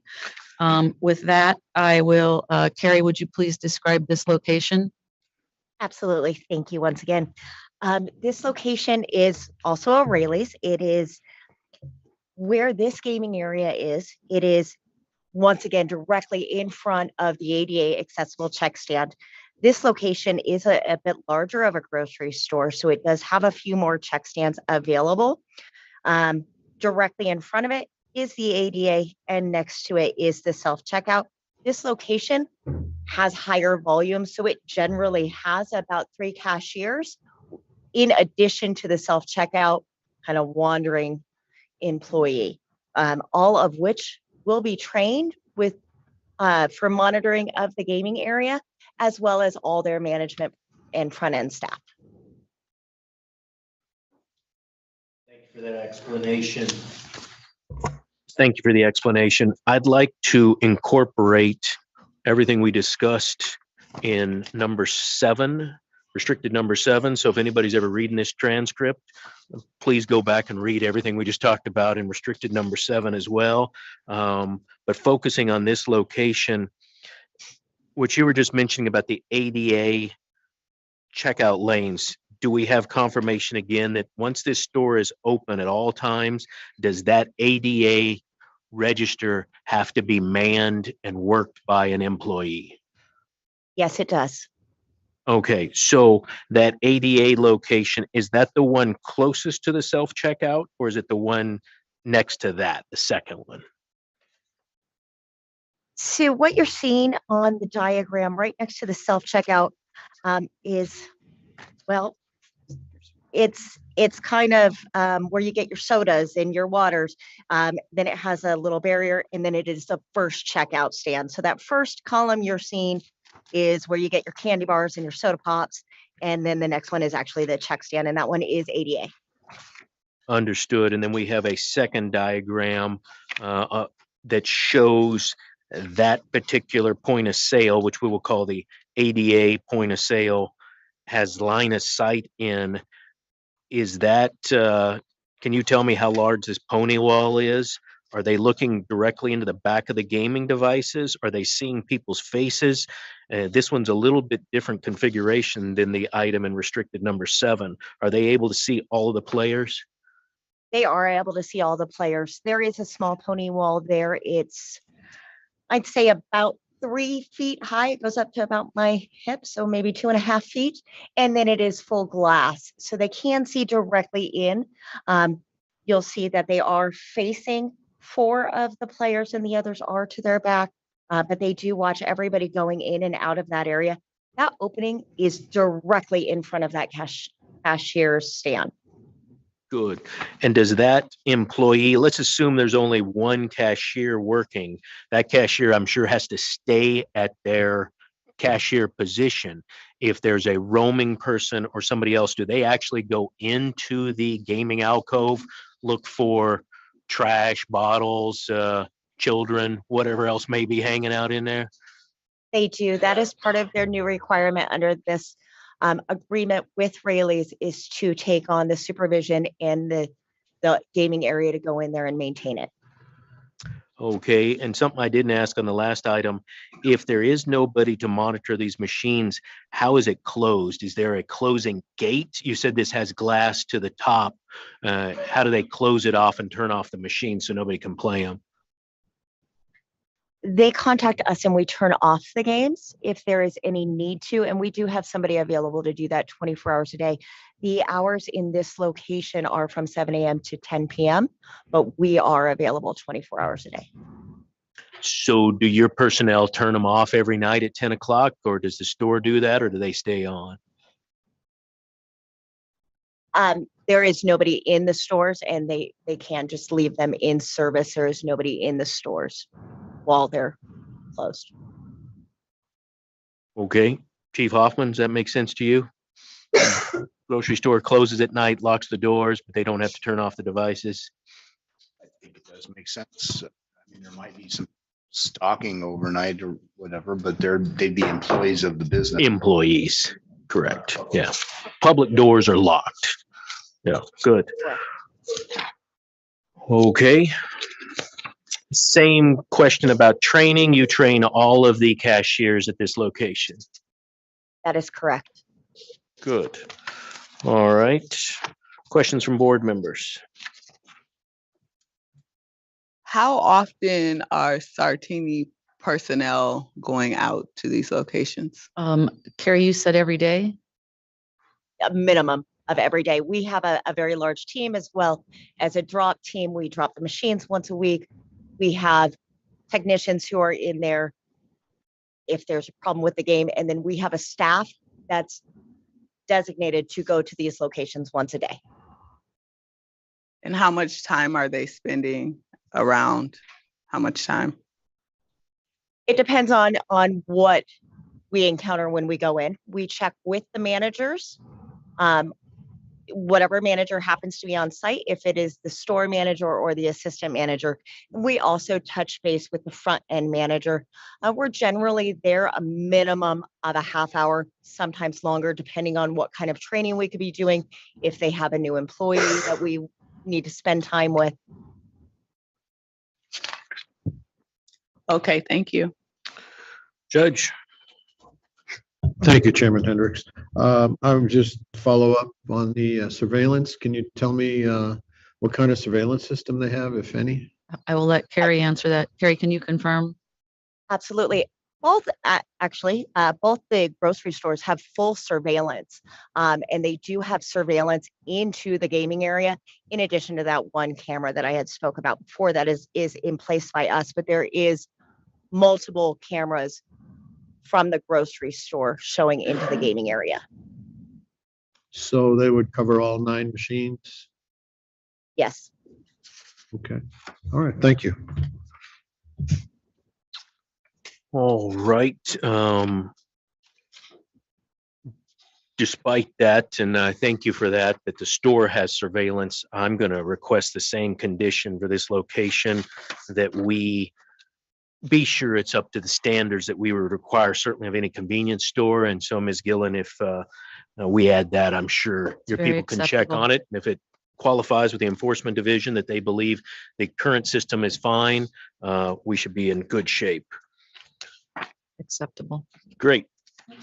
Anything else from board members? No, just I'm also in support of adding that additional surveillance condition. None by me. Thank you. Good. Anything else, Ms. Gillen? No, thank you very much. Okay, and again, just to finalize this record, this is very fact specific. So if anybody else files an application to modify an existing condition on a grocery store, that they'll need to read all the transcript from restricted number 7, restricted number 8, and bring to their application very specific facts showing why the condition should be modified. With that, I would entertain a motion. I will make that motion. I move to recommend approval of restricted item number 8 as read into the record by Secretary Rupert pursuant to the following conditions. Remove a full-time attendant must be on duty at all times. The machines are available to the public for play, and add an employee of the licensee or business operator who is at least 21 years of age shall be assigned to supervise and actively monitor the machines at all times. The machines are available to the public for play, and the surveillance system and/or mirror must be inspected and approved by the Nevada Gaming Control Board Enforcement Division within 60 days of issuance of the state gaming license, and thereafter be maintained at or above the standard that is approved. Again, for the record, the key words for me is actively monitor. So similar to what we did on the last location condition, the wording's the same, and that's the two words that mean the most to me. So with that, Madam Secretary, please call for the vote. Member Assad, Aye. Member Watkins, Aye. Chairman Hendrick. Aye, motion passes. Thank you. And thanks as well to Heather Partee. We appreciate it. Thank you. Thank you all for appearing, and thank you for answering all of our questions today. Good luck. Thank you. Madam Secretary, that brings us to restricted number 9. Restricted number 9 is the application of Apollo Coin Corporation doing business as Nevada Gaming Corporation, doing business at the Lodge at Blue Diamond for a waiver of the provisions of Nevada Gaming Commission Regulation 4.080 as noted on the agenda. Good afternoon, Mr. Giminani. Nice to see you. Nice to see you, Chair Hendrick, Member Watkins, and Member Assad.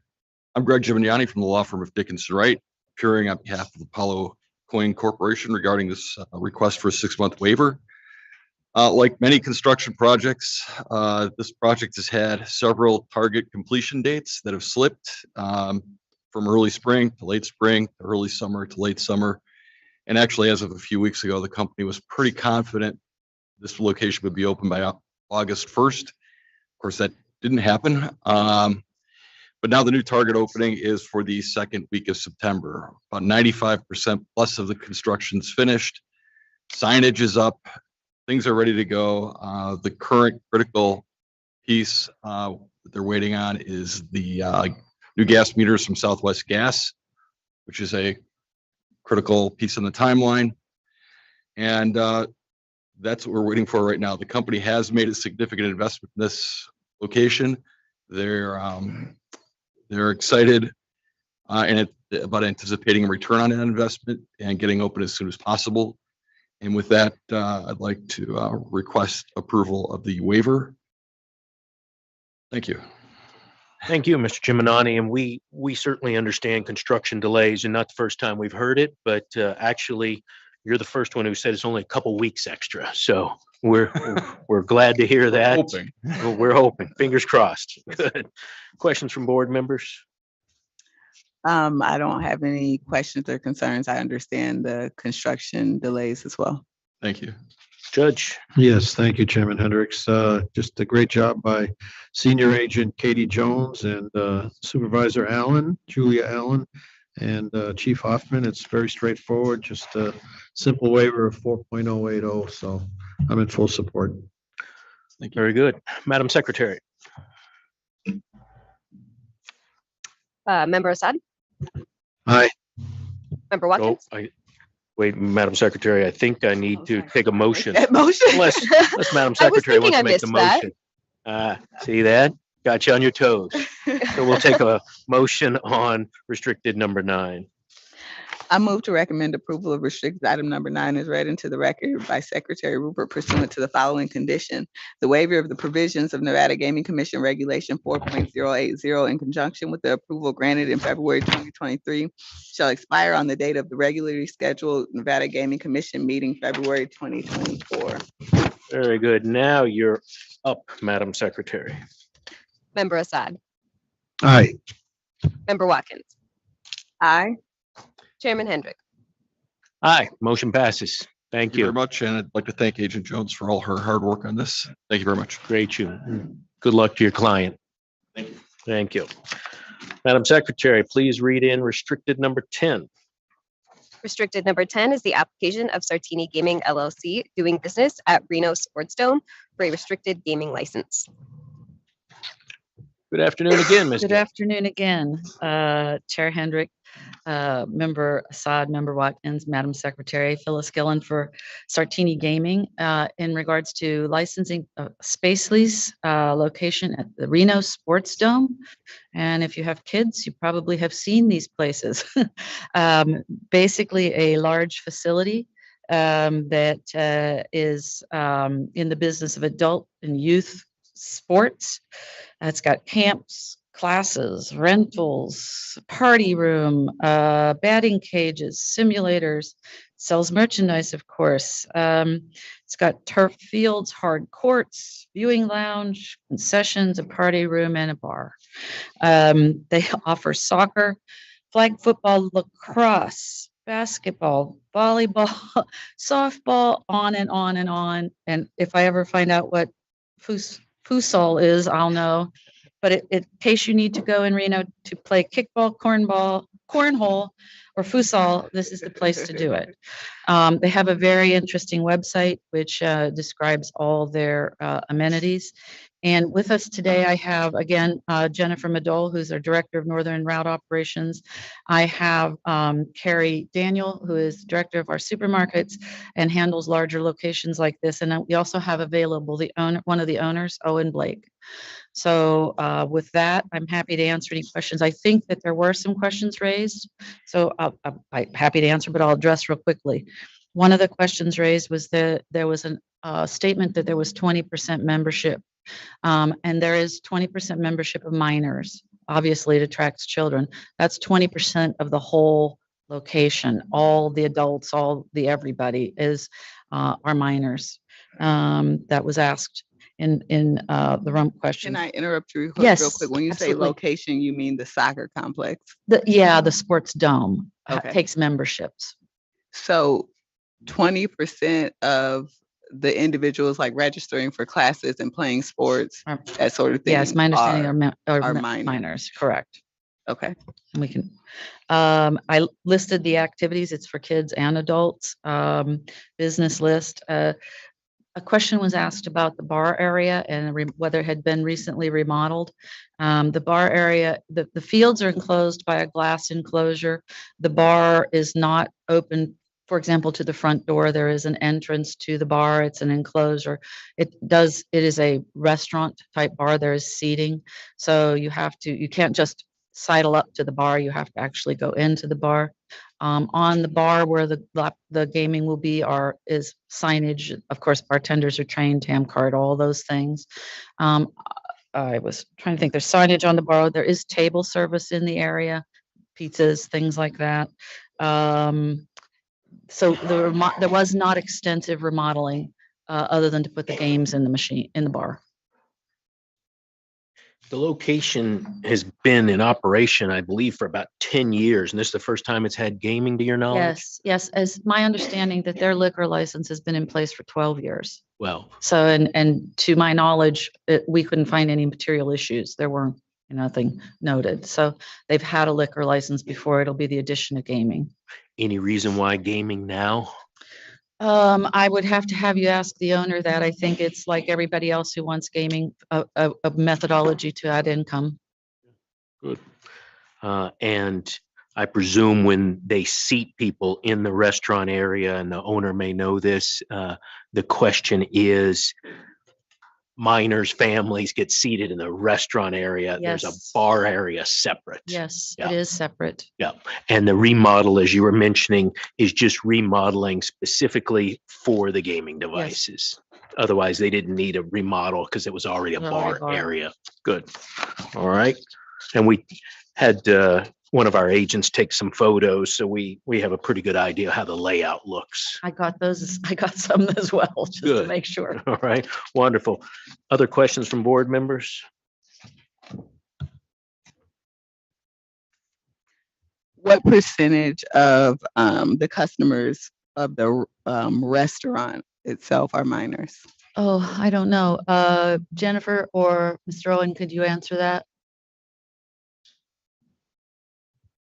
I'll defer to Mr. Owen if he's available.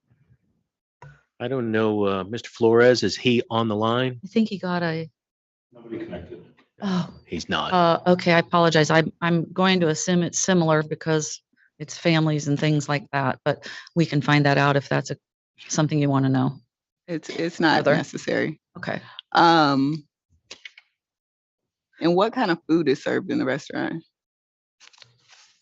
They serve, excuse me, my name is Jennifer Madole. I'm the Director of Operations for the Northern Route here in Reno. They serve mostly like pizzas, pretzels, nachos, kind of quick, easy things after. Right. They had tried to expand the menu for some more options some time ago, but the demand was there for sort of quick foods that after teen league play, that they could go in and kind of gather with their teammates and eat rather quickly. Mhm. And what's the max occupancy of the restaurant? Do we know that?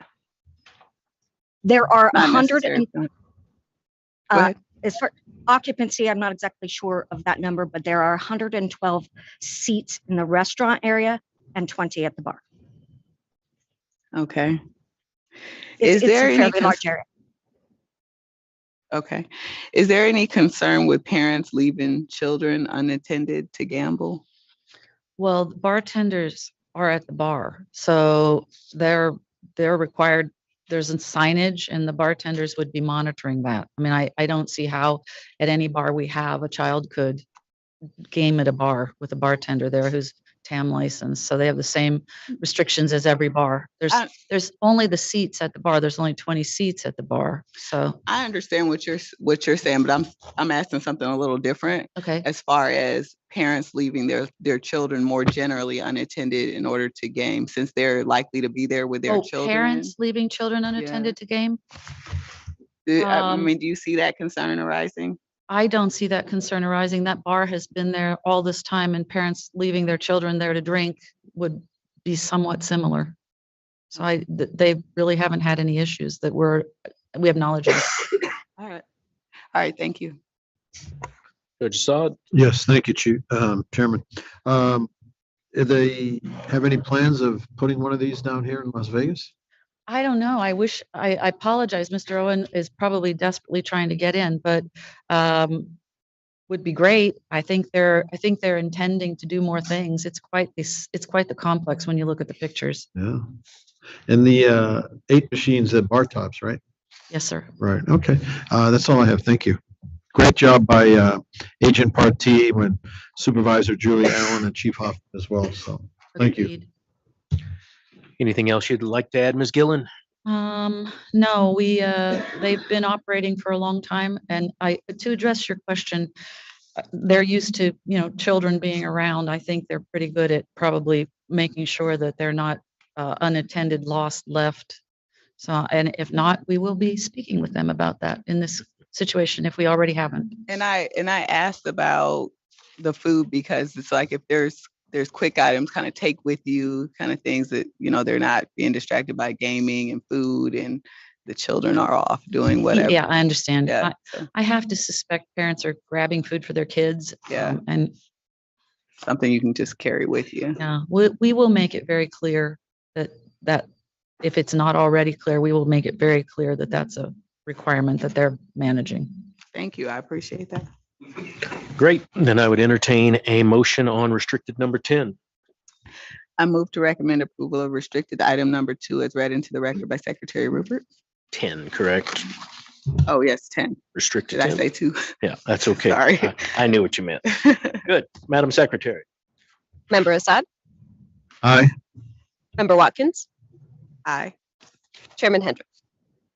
Aye. Motion passes. Thank you very much. Are you Thank done you. for today now? I'm done. You're done seeing me today. Thank you all. Appreciate it.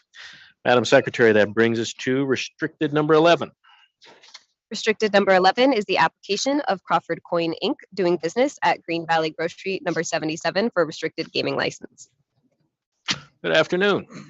Good afternoon, Mr. Chairman, members of the board, and Madam Secretary. My name is William Erga, and I'm the attorney for the applicant. He asked that I come down here because they saw that you might be asking some questions. Hopefully, I don't have to say anything. Good. Me neither. Yeah, if you don't say anything, I don't say anything. This will go real fast. Well, I will say this. When I sat over on the commission side, I really appreciated when I got good records from the board, and I appreciate that. That is really helpful. Thank you, Commissioner Erga. Good afternoon. Please state your name for the record. Good afternoon. My name is David Crawford. Excuse me. CRAWFORD. Yeah, and I know you've got this one and our next item. Really, we didn't have a lot of questions as far as I'm concerned. What I was interested in is these are 2 new locations, correct? That's correct. And how many locations will you have once these get open? So we have 79 operating right now. These 2 open, put us at 81. We've got several others under construction. So we're Good. We're in a growth phase right now. Congratulations. And it looks like this application was submitted a year ago. Did you get that far in advance of this, that you got everything in that quick? Well, there's been a lot of delays, a lot of things going on. One of those sites, we had a landlord dispute a little bit, got it sorted out. So a lot of things impacted that. But So you were actually anticipating opening earlier than you actually are today? yes, Gotcha. And when do you think this will be opening?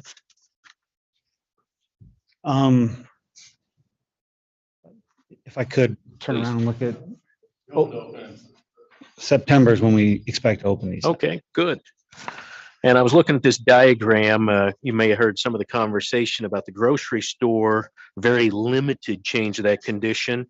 But this one, you have a surveillance system, I assume, at this location. That is correct. Yeah, and line of sight is about 36 and a half feet-ish, but your cashiers can see the machines as well as the surveillance system in place. Yes, that's correct. Good, wonderful. Questions from board members? Hi, good afternoon. Mr. Erga, it's good to finally meet you in person. I used to see your name a lot when I was litigating. So nice to finally meet you. We never went against each other. Right. I recall. Not that I recall. I don't have any questions or concerns, so I'm happy to support this application. Judge? Yes, thank you, Chairman. Nice to see you, Mr. Erga. Always a pleasure. Just question, why only 7 machines? Do you not have enough room for 15 or? The application's only for 7. C-stores is limited at 7. Oh, I see. That's right. So this is strictly a convenience store. It's not a grocery store. Correct. Okay, very good, very good. Yeah, it's pretty straightforward application. Miss Katie Jones, senior agent, did an excellent job. Supervisor Julia Allen and Chief Hoffman approved it. I have no concerns, no questions. You're aware of the condition, of course, right? Surveillance system. Standard surveillance. Standard surveillance system condition. Correctly. Yes. You're okay with that, right? Yes. Great. All right. Thank you and good luck. Yeah, the condition, as you expect on convenience stores, which I'm sure is on almost all your locations, is what we added to the grocery stores on the last couple of items that you heard. Standard surveillance system. Since you've got so many locations, do you have a gaming compliance committee? Within our company, or gaming compliance personnel? Who handles all of your applications and issues that would arise with the gaming control board? so gaming control, we're not that big of a company, particularly be me, myself and my father would be the 2 primary ones on that. Then we have a Most of the locations are owned by a sister company, and so they're running really just basically their own business. Gotcha. Gotcha. 2 or 3 maybe that are outside. I don't know if they would need a compliance committee. No, wouldn't be required by law or regulation or anything. It's just for my own personal preference. Once you get to a certain level of volume of even restricted locations, there's just so much, as you know, former commissioner, that the details are so important in this highly regulated industry that even for restricted locations, once you hit a certain amount, it doesn't hurt to have somebody with knowledge of gaming regulations, gaming applications, and everything else. And that's why I asked the question. But hopefully they would. Good. But most of there are flat rates on the machines. And again, 98% of them are the midget market, the Green Valley groceries. Yeah, good. Yeah. And certainly having competent and extremely experienced gaming counsel like Mr. Erga is a very good plus for any licensee. So we commend you on having competent gaming counsel whenever you file an application or have any interaction with the board or gaming commission. With that, I would entertain a motion on this matter. I move to recommend approval of restricted item number 11 as read into the record by Secretary Rupert pursuant to the following condition. The surveillance system and/or mirror must be inspected and approved by the Nevada Gaming Control Board Enforcement Division within 60 days of issuance of the state gaming license and thereafter be maintained at or above the standard that is approved. Thank you, Madam Secretary. Member Assad, Aye. Member Watkins, Aye. Chairman Hendrick. Aye, the motion passes. Congratulations. Madam Secretary, that brings us to restricted number 12, correct? Restricted number 12 is the application of Crawford Coin Inc. doing business at Green Valley Grocery number 84 for a restricted gaming license. Good afternoon again. For the record, please state your names for the record. My name is David Crawford, President of Crawford Coin, CRAWFORD. Very good. Mr. Erga, do you want to join in on this one? I will join in only to join. Good. I'm glad you're here. Anything you need to tell us about this location, Mr. Crawford? No, it's very similar to the last one we just. How about timing wise? Any delays on getting this one open and any plan on what your opening date is? So this one's going to probably push out to a little farther till the end of the year. It had some of the same delays that we had on the other one we just spoke about. Actually, they're very much sister stores. I got the same contractor building both sites, and they're right down the street from each other. So, gotcha. When was your anticipated opening date on it?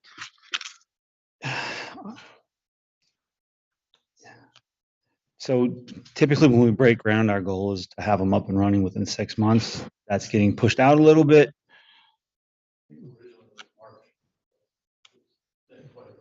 March. Okay, good. But you're planning on October now, late September, early October? Yes. Good. Wonderful. Questions from board members?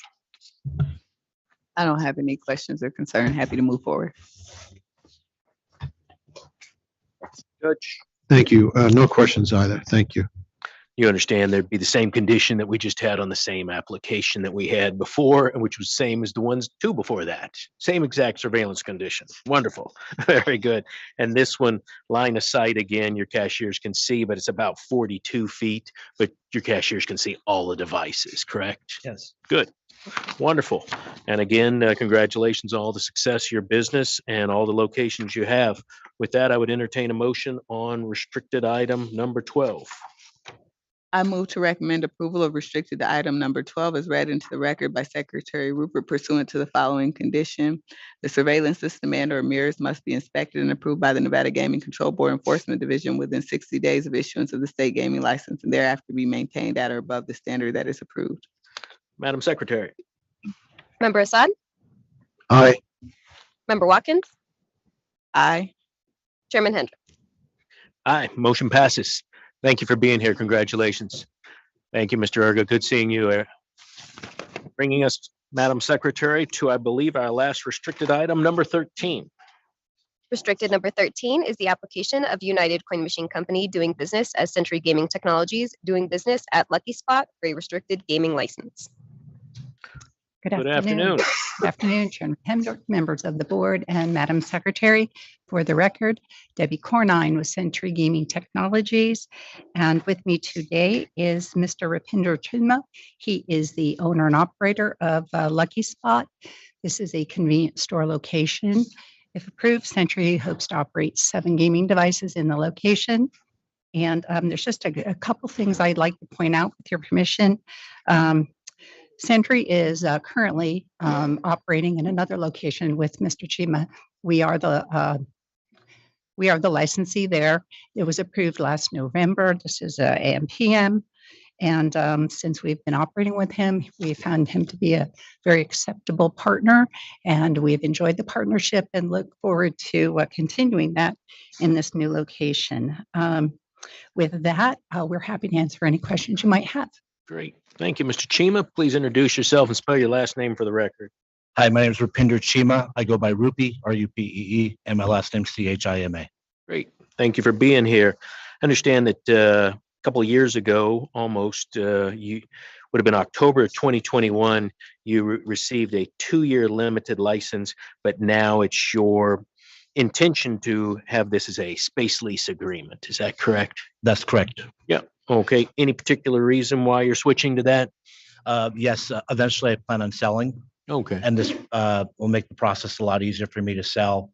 Since COVID happened, there's a whole new buyer out there, which are investment funds. which originally weren't interested in gas stations because we were 24 hours and all the regulations and environmental issues. And then since COVID happened, we kind of thrived. And because we thrived, originally from what I understand, these investment companies were purchasing like dental offices and veterinarian practices, but now we're on their radar, and they pay all cash. And so eventually my goal is, along with that, I watched a documentary on Blockbuster Video, and EV cars are here to come, and I would like to jump ship before it's too late. And plus, I've been doing this since I've been 21, a little burnt out, and we'll eventually to enjoy my life a little bit, because these 24-hour operations will suck all the energy out of you. Good. Thank you for that explanation. And yes, we all hope to enjoy our lives a little bit. So good luck to you on that. You've heard us have a lot of discussion as you've been sitting in the audience for the last couple hours about surveillance. And so you understand there'd be your standard surveillance condition on this application, right? Absolutely, sir. Yeah. And I assume you have that surveillance system already in place. It's a no-brainer, yes. Yeah, good, wonderful.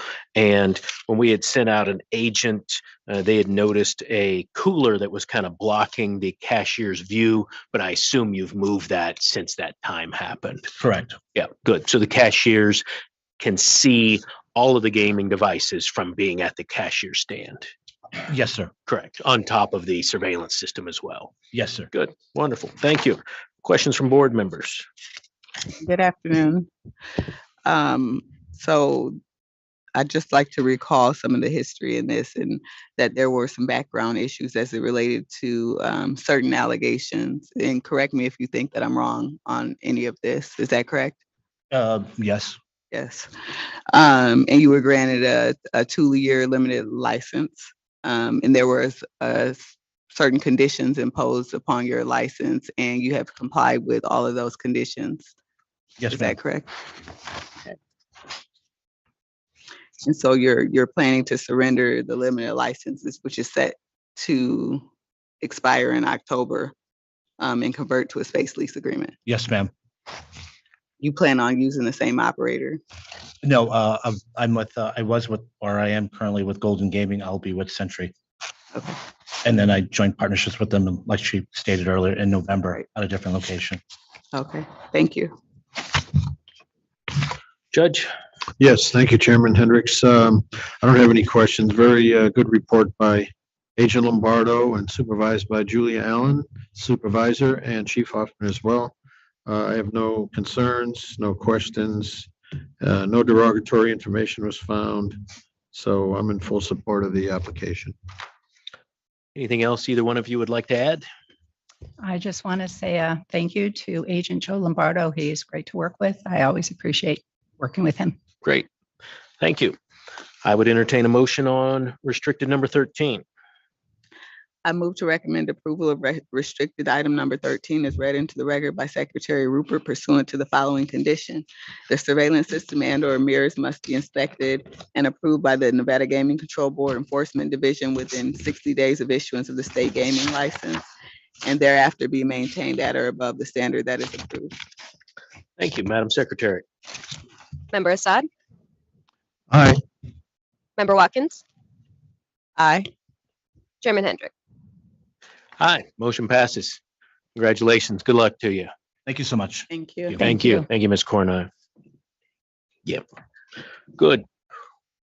I believe, Madam Secretary, that concludes our restricted agenda. And next would be player disputes. But before we start that, for the court reporter's benefit, why don't we take a 10-minute break and we'll come back and do that.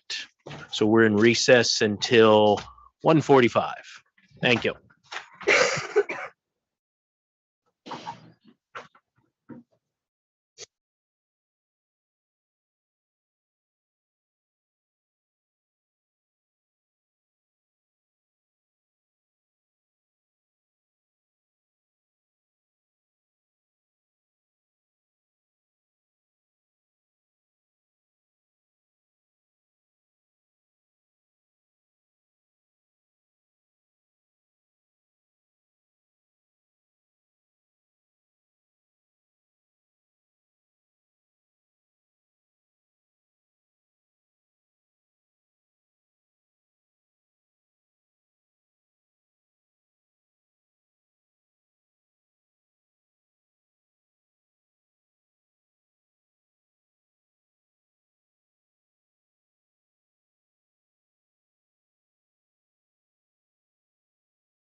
All right, we are back on the record.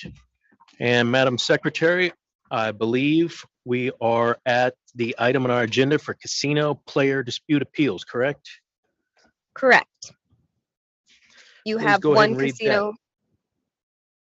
You have one casino player dispute appeal. That item is Frederick Seeger versus the Golden Nugget. The hearing examiner recommends the agent's decision denying payment be affirmed. Very good. Thank you, Madam Secretary. Is there anyone here regarding this matter? Seeing none, I'll begin. I have thoroughly reviewed the hearing examiner's report, recommendation, all the backup information, read through the witness statements, as well as everything else regarding this matter. I believe that the hearing officer did a very good job of summarizing what occurred, taking down the proper evidence in the matter, and based on that, I am in a position that I would be supporting the hearing officer's recommendation, hearing examiner's recommendation, based on the underlying file and evidence. Are there comments from board members about this matter? Yes, Chair. I've also had an opportunity to review all the materials and the hearing officer's recommendation. And given the surveillance footage and the rules of the tournament, I will also be supporting the hearing officer's decision. Judge? Yes, thank you, Chairman. I had some concerns. I wish Mr. Segur was here. He's not here, right? Do not believe so. Yeah, because I had some questions for him, but the rule states that you must waive your hand to finish that hand. And there are also rules for the dealer found page 2 of 3 towards the very end. And when there's a dispute, it says the dealer will verbally verify the player's intention and deliver a card or move to the subsequent hand as appropriate. If there is a discrepancy between the hand signal and the verbal communication, the dealer should request a new hand signal from the player. And what happened here is the other players at the table objected because this was a tournament, and they basically took a cheap shot. From what I gather, Mr. Segur was dealt a pair of 8s, and you always split aces and 8s. And had he touched the cards, that would have been a violation, but they would have allowed the player to play to go on. But you're supposed to put 2 fingers up to indicate that you want to split. So he split the cards. He gets dealt a 5 and then an 8, which is a 21. Now, everybody in the world knows that's the game. It's 21. You don't point your finger like the dealer did at that card and say, like, do you want another hit? And that's what she was doing. She pointed her finger at that 21 hand to indicate whether he wanted a hit or not. And that's something she should not have done. What she should have done, and at the same time, by the way, that the player scratched his hand to indicate he wanted to hit on the second 8, he waved off that he was finished with the first hand. Now, if there's a discrepancy between him waving off and scratching for the second 8, which there was, she should have simply said, and you have to talk to your players. Sir, you need to wave your hand before I can give you another card. She didn't do that. And the rules clearly state that she must, if there is a discrepancy between the hand signal and the verbal scratch for the other card, you talk to the player. You say, the dealer should request a new hand signal from the player. She should have simply said, sir, you have to wave your hand for the eye in the sky to see that you're done with that hand before I can give you another card. So he had a 21. The next card was an ace, which he wanted on the second 8. That would have given him a 19, which the probability is probably about 80% that's a winning hand. He bet 2,000 on the first 8, and then he backed it up. So he had 2,000 and 2,000 up there. That's, if he would have won, that's $8,000. He had about 2,600 or so in his bank. He would have been over more than any other player. This was the final round. He would have been definitely eligible to win the jackpot, the 50,000 or whatever the total figure was. So to me, the error was on the dealer for not following the rules. Yeah, there's a rule technically that says you have to wave your hand. But if you get a 21, you're not gonna ask for another card. You automatically would lose. There were no jokers in the deck. So, and this wasn't an ace 10 situation where you might say, well, maybe he wanted to double down on 21. This was what they call a hard 21. Now, any dealer, any player knows that that's the end of the hand. You really shouldn't even have to wave, but since that's a rule, he did a simultaneous scratching, and then he probably said, oh, I got to wave, and he waved. But if the other two players had not screamed and yelled and put the dealer in an uncomfortable position, that would have been the end of it. And it was a cheap shot. And I just don't agree that the dealer should have sided with the cheap shot. And of course, the floorman came over later and probably saw it after the fact. So he had, let's see, $2,350 they said was in his bank. He had another, he would have won 8,000. That would have put him at 10,350, which is more than any other player had at the table. And then the dealer said on page 5 of 9, she said she had to hit the first 8 that was split, causing Segur to bust. She didn't have to hit it because no dealer in their right mind is going to give a guy a card when he's already got 21. He scratched the second 8, so he wanted the card on that. And then he waved off the first 8. And if she's confused about whatever, and at that point she wasn't confused because none of the players said anything. She gave him the ace on the second 8, which is a 19. So that was, to me, an error on the part of the dealer. And then the floor supervisor, they just came over and pretty much verified it.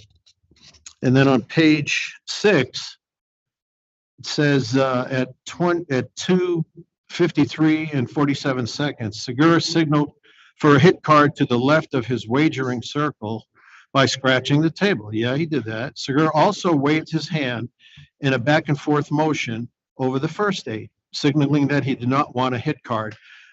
Nobody in their right mind is going to want a hit card when you already have 21. That's the highest you can get. The next card you're going to bust. And so to me, it was just a kind of a comedy of errors and a mistake by the dealer, and not just verbally clarifying and saying, sir, you have to wave off the first 8 before I can give you a second card. Because he was almost doing it more or less within a second of each other, the waving and the scratching for the first card. So that's the concern I have, but he's not here, so that takes care of that. That's it. All righty. Thank you, Judge. In my opinion, the rules must be followed. If the rules hadn't been followed, then the other patrons, highly likely that they would have filed a patron dispute and we would be addressing that. So I do not believe that the petitioner has met the burden of showing by a preponderance of evidence that they should be entitled to the award they claimed. On top of that, I don't believe at all there's any basis for requesting the $25,000.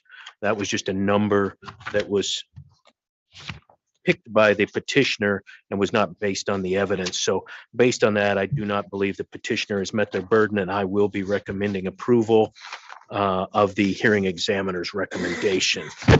Anything else, Member Watkins? Yes, I'd like to add that I understand that the intent in that he already had 21, and so it doesn't seem like he would request another card, but I don't think we can operate off of what players meant to do or what they attended rather than what actually occurred.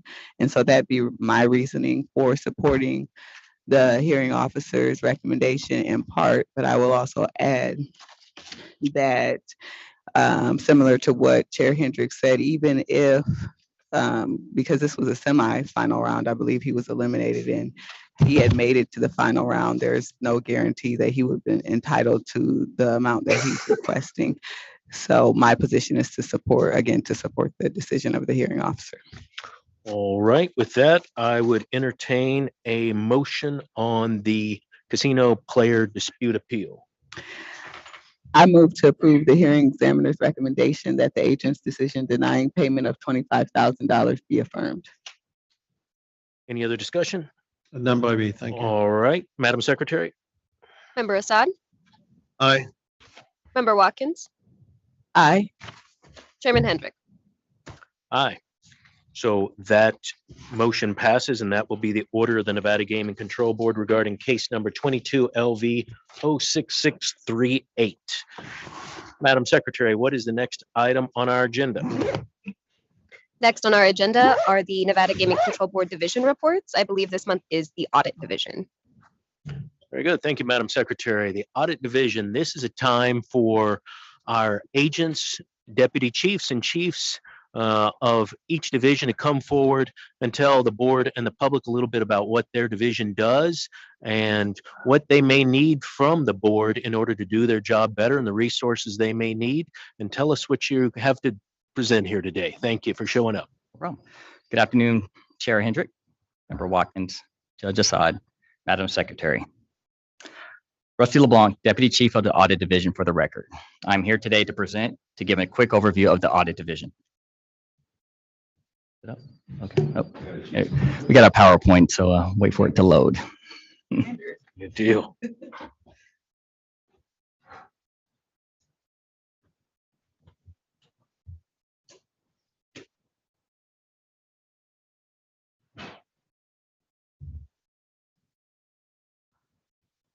All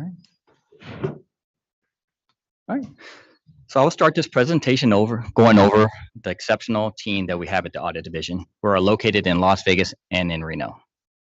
Currently, the division has 84 professional staff, which consists of agents and above.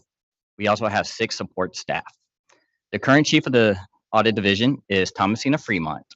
We also currently have 2 other deputy chiefs besides myself, Carrie Bradley, who is located in Reno, and Peggy Chung in the Las Vegas office. We also have 5 supervisors, Lana Balaski, Donna Cordial, Bill Lehman, who is located in Reno, Mandy Levitt, and Shelley Newell. Approximately 40% of the Audit Division staff are either CPAs or have passed the CPA exam and in the process of satisfying their experience credentials. Although we require a bachelor's degree in accounting or finance to be a qualified candidate, our preferred candidate would have 150 hours of credit hours so they can sit for the CPA exam right away. Additionally, we have a number of professional staff that have obtained other certifications, such as a CIA, which is a Certified Internal Auditor, CFE, Certified Fraud Examiner, CISA, which is Certified Information Systems Auditor, and CPM, Certified Public Manager. Audit Division functions. The Audit Division's primary function is to complete compliance and tax audits to ensure the proper reporting of revenue for Group 1 licensees. So the public is aware, a Group 1 licensee is a gaming establishment who generates more than 7.3 million in gross gaming revenue in a year, or a licensee whose primary operations is race and sports books and takes more than 83.2 million in wagers per year.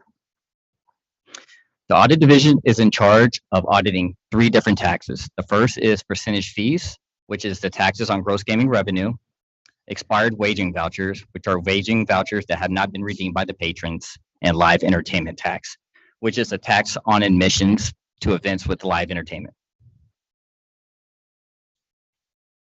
Additional functions. The Audit Division also performs other functions in addition to audits. Some of these functions include reviewing and evaluating internal control systems by the licensees. We review financial statements, internal audit reports, CPA reports to monitor the financial health and compliance of Group 1 licensees. We also administer an approval process for live race broadcast and off-track parimutuel wagering.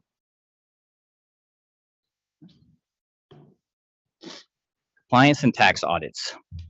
The Audit Division conducts a full compliance audits for each Group 1 licensee every 2 to 3 years. This time depends on the number of manpower in relation to the number of Group 1 licensees inventory. Our audits encompass all months since the prior audit, which results in 100% of monthly tax returns being examined by our auditors. In between audits, at least one interim contact is performed as a spot check to ensure licensees are staying in compliance with applicable regulations. If licensee is deemed to be more high risk, at least 2 interim contacts are performed in between audits. Just so the public is aware, we perform our audits in accordance to GAS, which is generally accepted auditing standards. We will issue an opinion on whether a licensee has properly reported revenue on their monthly tax returns and disclose our findings in an audit report. Next slide. Some recent highlights for the audit division. We have recently updated the minimum internal control standards, the MICS, which are minimum standards and the best practices required for Group 1 licensees. MICS version 9, which is the most recent version, became effective, on June 1st, 2023. New MICS are released approximately every 5 years. It comes with many updates. It takes a huge undertaking. It requires a lot of manpower and time to complete these updates. In coming up with many of these updates, we analyze the change in technology, as well as getting feedback from the licensees on the MICS and what they recommend could possibly be improved or modified. We even get industry feedback before we even adopt these MICS, make sure they're okay with the changes and have any recommendations. We really analyze what we could do to make life easier for the licensees, but still maintain adequate controls over gaming.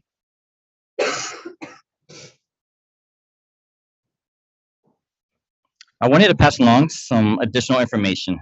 As I previously mentioned in a prior slide, we perform our full scope audits every 2 to 3 years, depending on available manpower.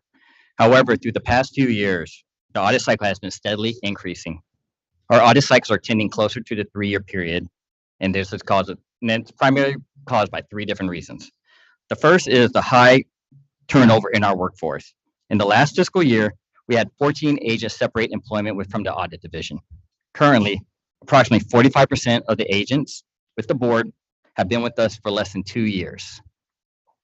We have lost a lot of institutional knowledge, and a lot of our experienced agents are spending a lot of time training rather than performing audits. We have been actively recruiting, and we have been able to fill some positions. However, we still have some vacancies. The second factor is the increase in Group 1 licensees. With the substantial increase in gross gaming revenue the past few years, we have multiple licensees that have been reclassified from Group 2 to Group 1. And additionally, we had a few licensees that are opening within the past few years. And also, as a further note, we plan on having a few more licensees that are opening in the next coming fiscal year. And the third factor are challenges encountered with licensees. As a result of COVID-19, almost all licensees have experienced high turnover in their workforce. This just adds to the challenges that occurred during our audits. And that concludes my brief overview of the audit division. I wanted to thank the board for the opportunity and the time to present in front of you and allow us the opportunity to let the public know what the audit division entails and the Gaming Control Board overall. Thank you, Deputy Chief. Wonderful presentation. Thank you. Very, very good. Although this is a non-action item, so we can't take any action on anything you've brought up. Are there any questions from board members for Deputy Chief LeBlanc? I do have one question. Yes. Michael. Thank you. Is the trend that you're seeing toward Group 1 licensees something that's new? It seems like it's a little bit more than normal as of late with the reclassification from Group 2 to Group 1. Correct. Yeah, it's just as of late, it's been a little bit more. And hopefully it kind of evens out down the road, but within the last couple of years, there has been an increase in them. that was my next question is as since when, but thank you. Yeah, no problem. Great presentation. Thank you. Any questions? Judge? Yes, thank you. Excellent presentation. I appreciate it. It's a great learning experience for me. Can you think of anything we can do besides try to increase the pay to retain more of the agents, keep them from leaving for other positions? You've already done a great job. Chair Hendrick and the board members, you all did the employee appreciation, which is greatly received and highly enjoyed by a lot of our agents. And we really see that all the work and effort you're trying to do to build morale here. And I think you're doing a great job. It'll even out eventually. You will get a whole group of good candidates in here, and hopefully we just maintain our levels of employment. But I think we're trending in the right direction. I mean, obviously we just cut the raises recently, which helps. But we are doing a lot of things to increase morale, which is also beneficial as well. And you still see a discrepancy between what the agents are paid here and throughout, not just your division, and say other state agencies on a parallel level? I'm not real familiar with all that, so I can't really accurately state that. So, but I think so, but I don't want to be on record saying yes, that's the case. Just looking ahead for a future bill draft. Excellent. That's all I have. Thank you. Thank you. Very good. Thank you, Deputy Chief. Thank you. Chief Fremont, thank you. Thank all of the agents and employees in the audit division. Certainly as the Game Control Board's one of our very top functions is to be sure that we accurately and appropriately account for and collect tax on behalf of the state of Nevada. So all of your hard work is greatly appreciated. Thank you for the presentation. Madam Secretary, I believe that brings us to public comment, correct? Correct. Go This ahead. item is placed on the agenda to give the public an opportunity to comment on gaming-related matters. As stated at the time of the public comment section at the beginning of the meeting, anyone wishing to address the board may do so at this time. Comments by each person are limited to 3 minutes as a reasonable time, place, and manner restriction. If board members ask questions of the speaker, the time needed to address those questions will not count against the speaker's 3-minute time period. If speakers have any handouts or written copies of verbal comments to provide for the record, please hand them to the enforcement agent seated to your left in Las Vegas or behind you in Carson City. Thank you, Madam Secretary. And pursuant to state open meeting law, matters brought to the board's attention during public comment cannot be acted upon by the board, but we are always welcome any comments from the public as well as members of the board who want to make comments during public comment section of our agenda. Let's first go to Carson City. Is there anyone in Carson City wishing to make public comment this afternoon? Seeing none, let's go here to Las Vegas. Is there anyone in Las Vegas wishing to make public comment? Seeing none, I will make one public comment. I want to thank Commissioner Marcantonis for being here today. Always a pleasure to have you in our board meetings live and in person. Thank you. Anything else from board members or anyone else in attendance? Judge? Not by me. Thank you. All right. Nothing for me either. Very good. Madam Secretary, I believe that closes our public comment section and concludes the Nevada Game Control Board meeting for the month of August 2023. Thank you all for attending in person or virtually today, and we are adjourned.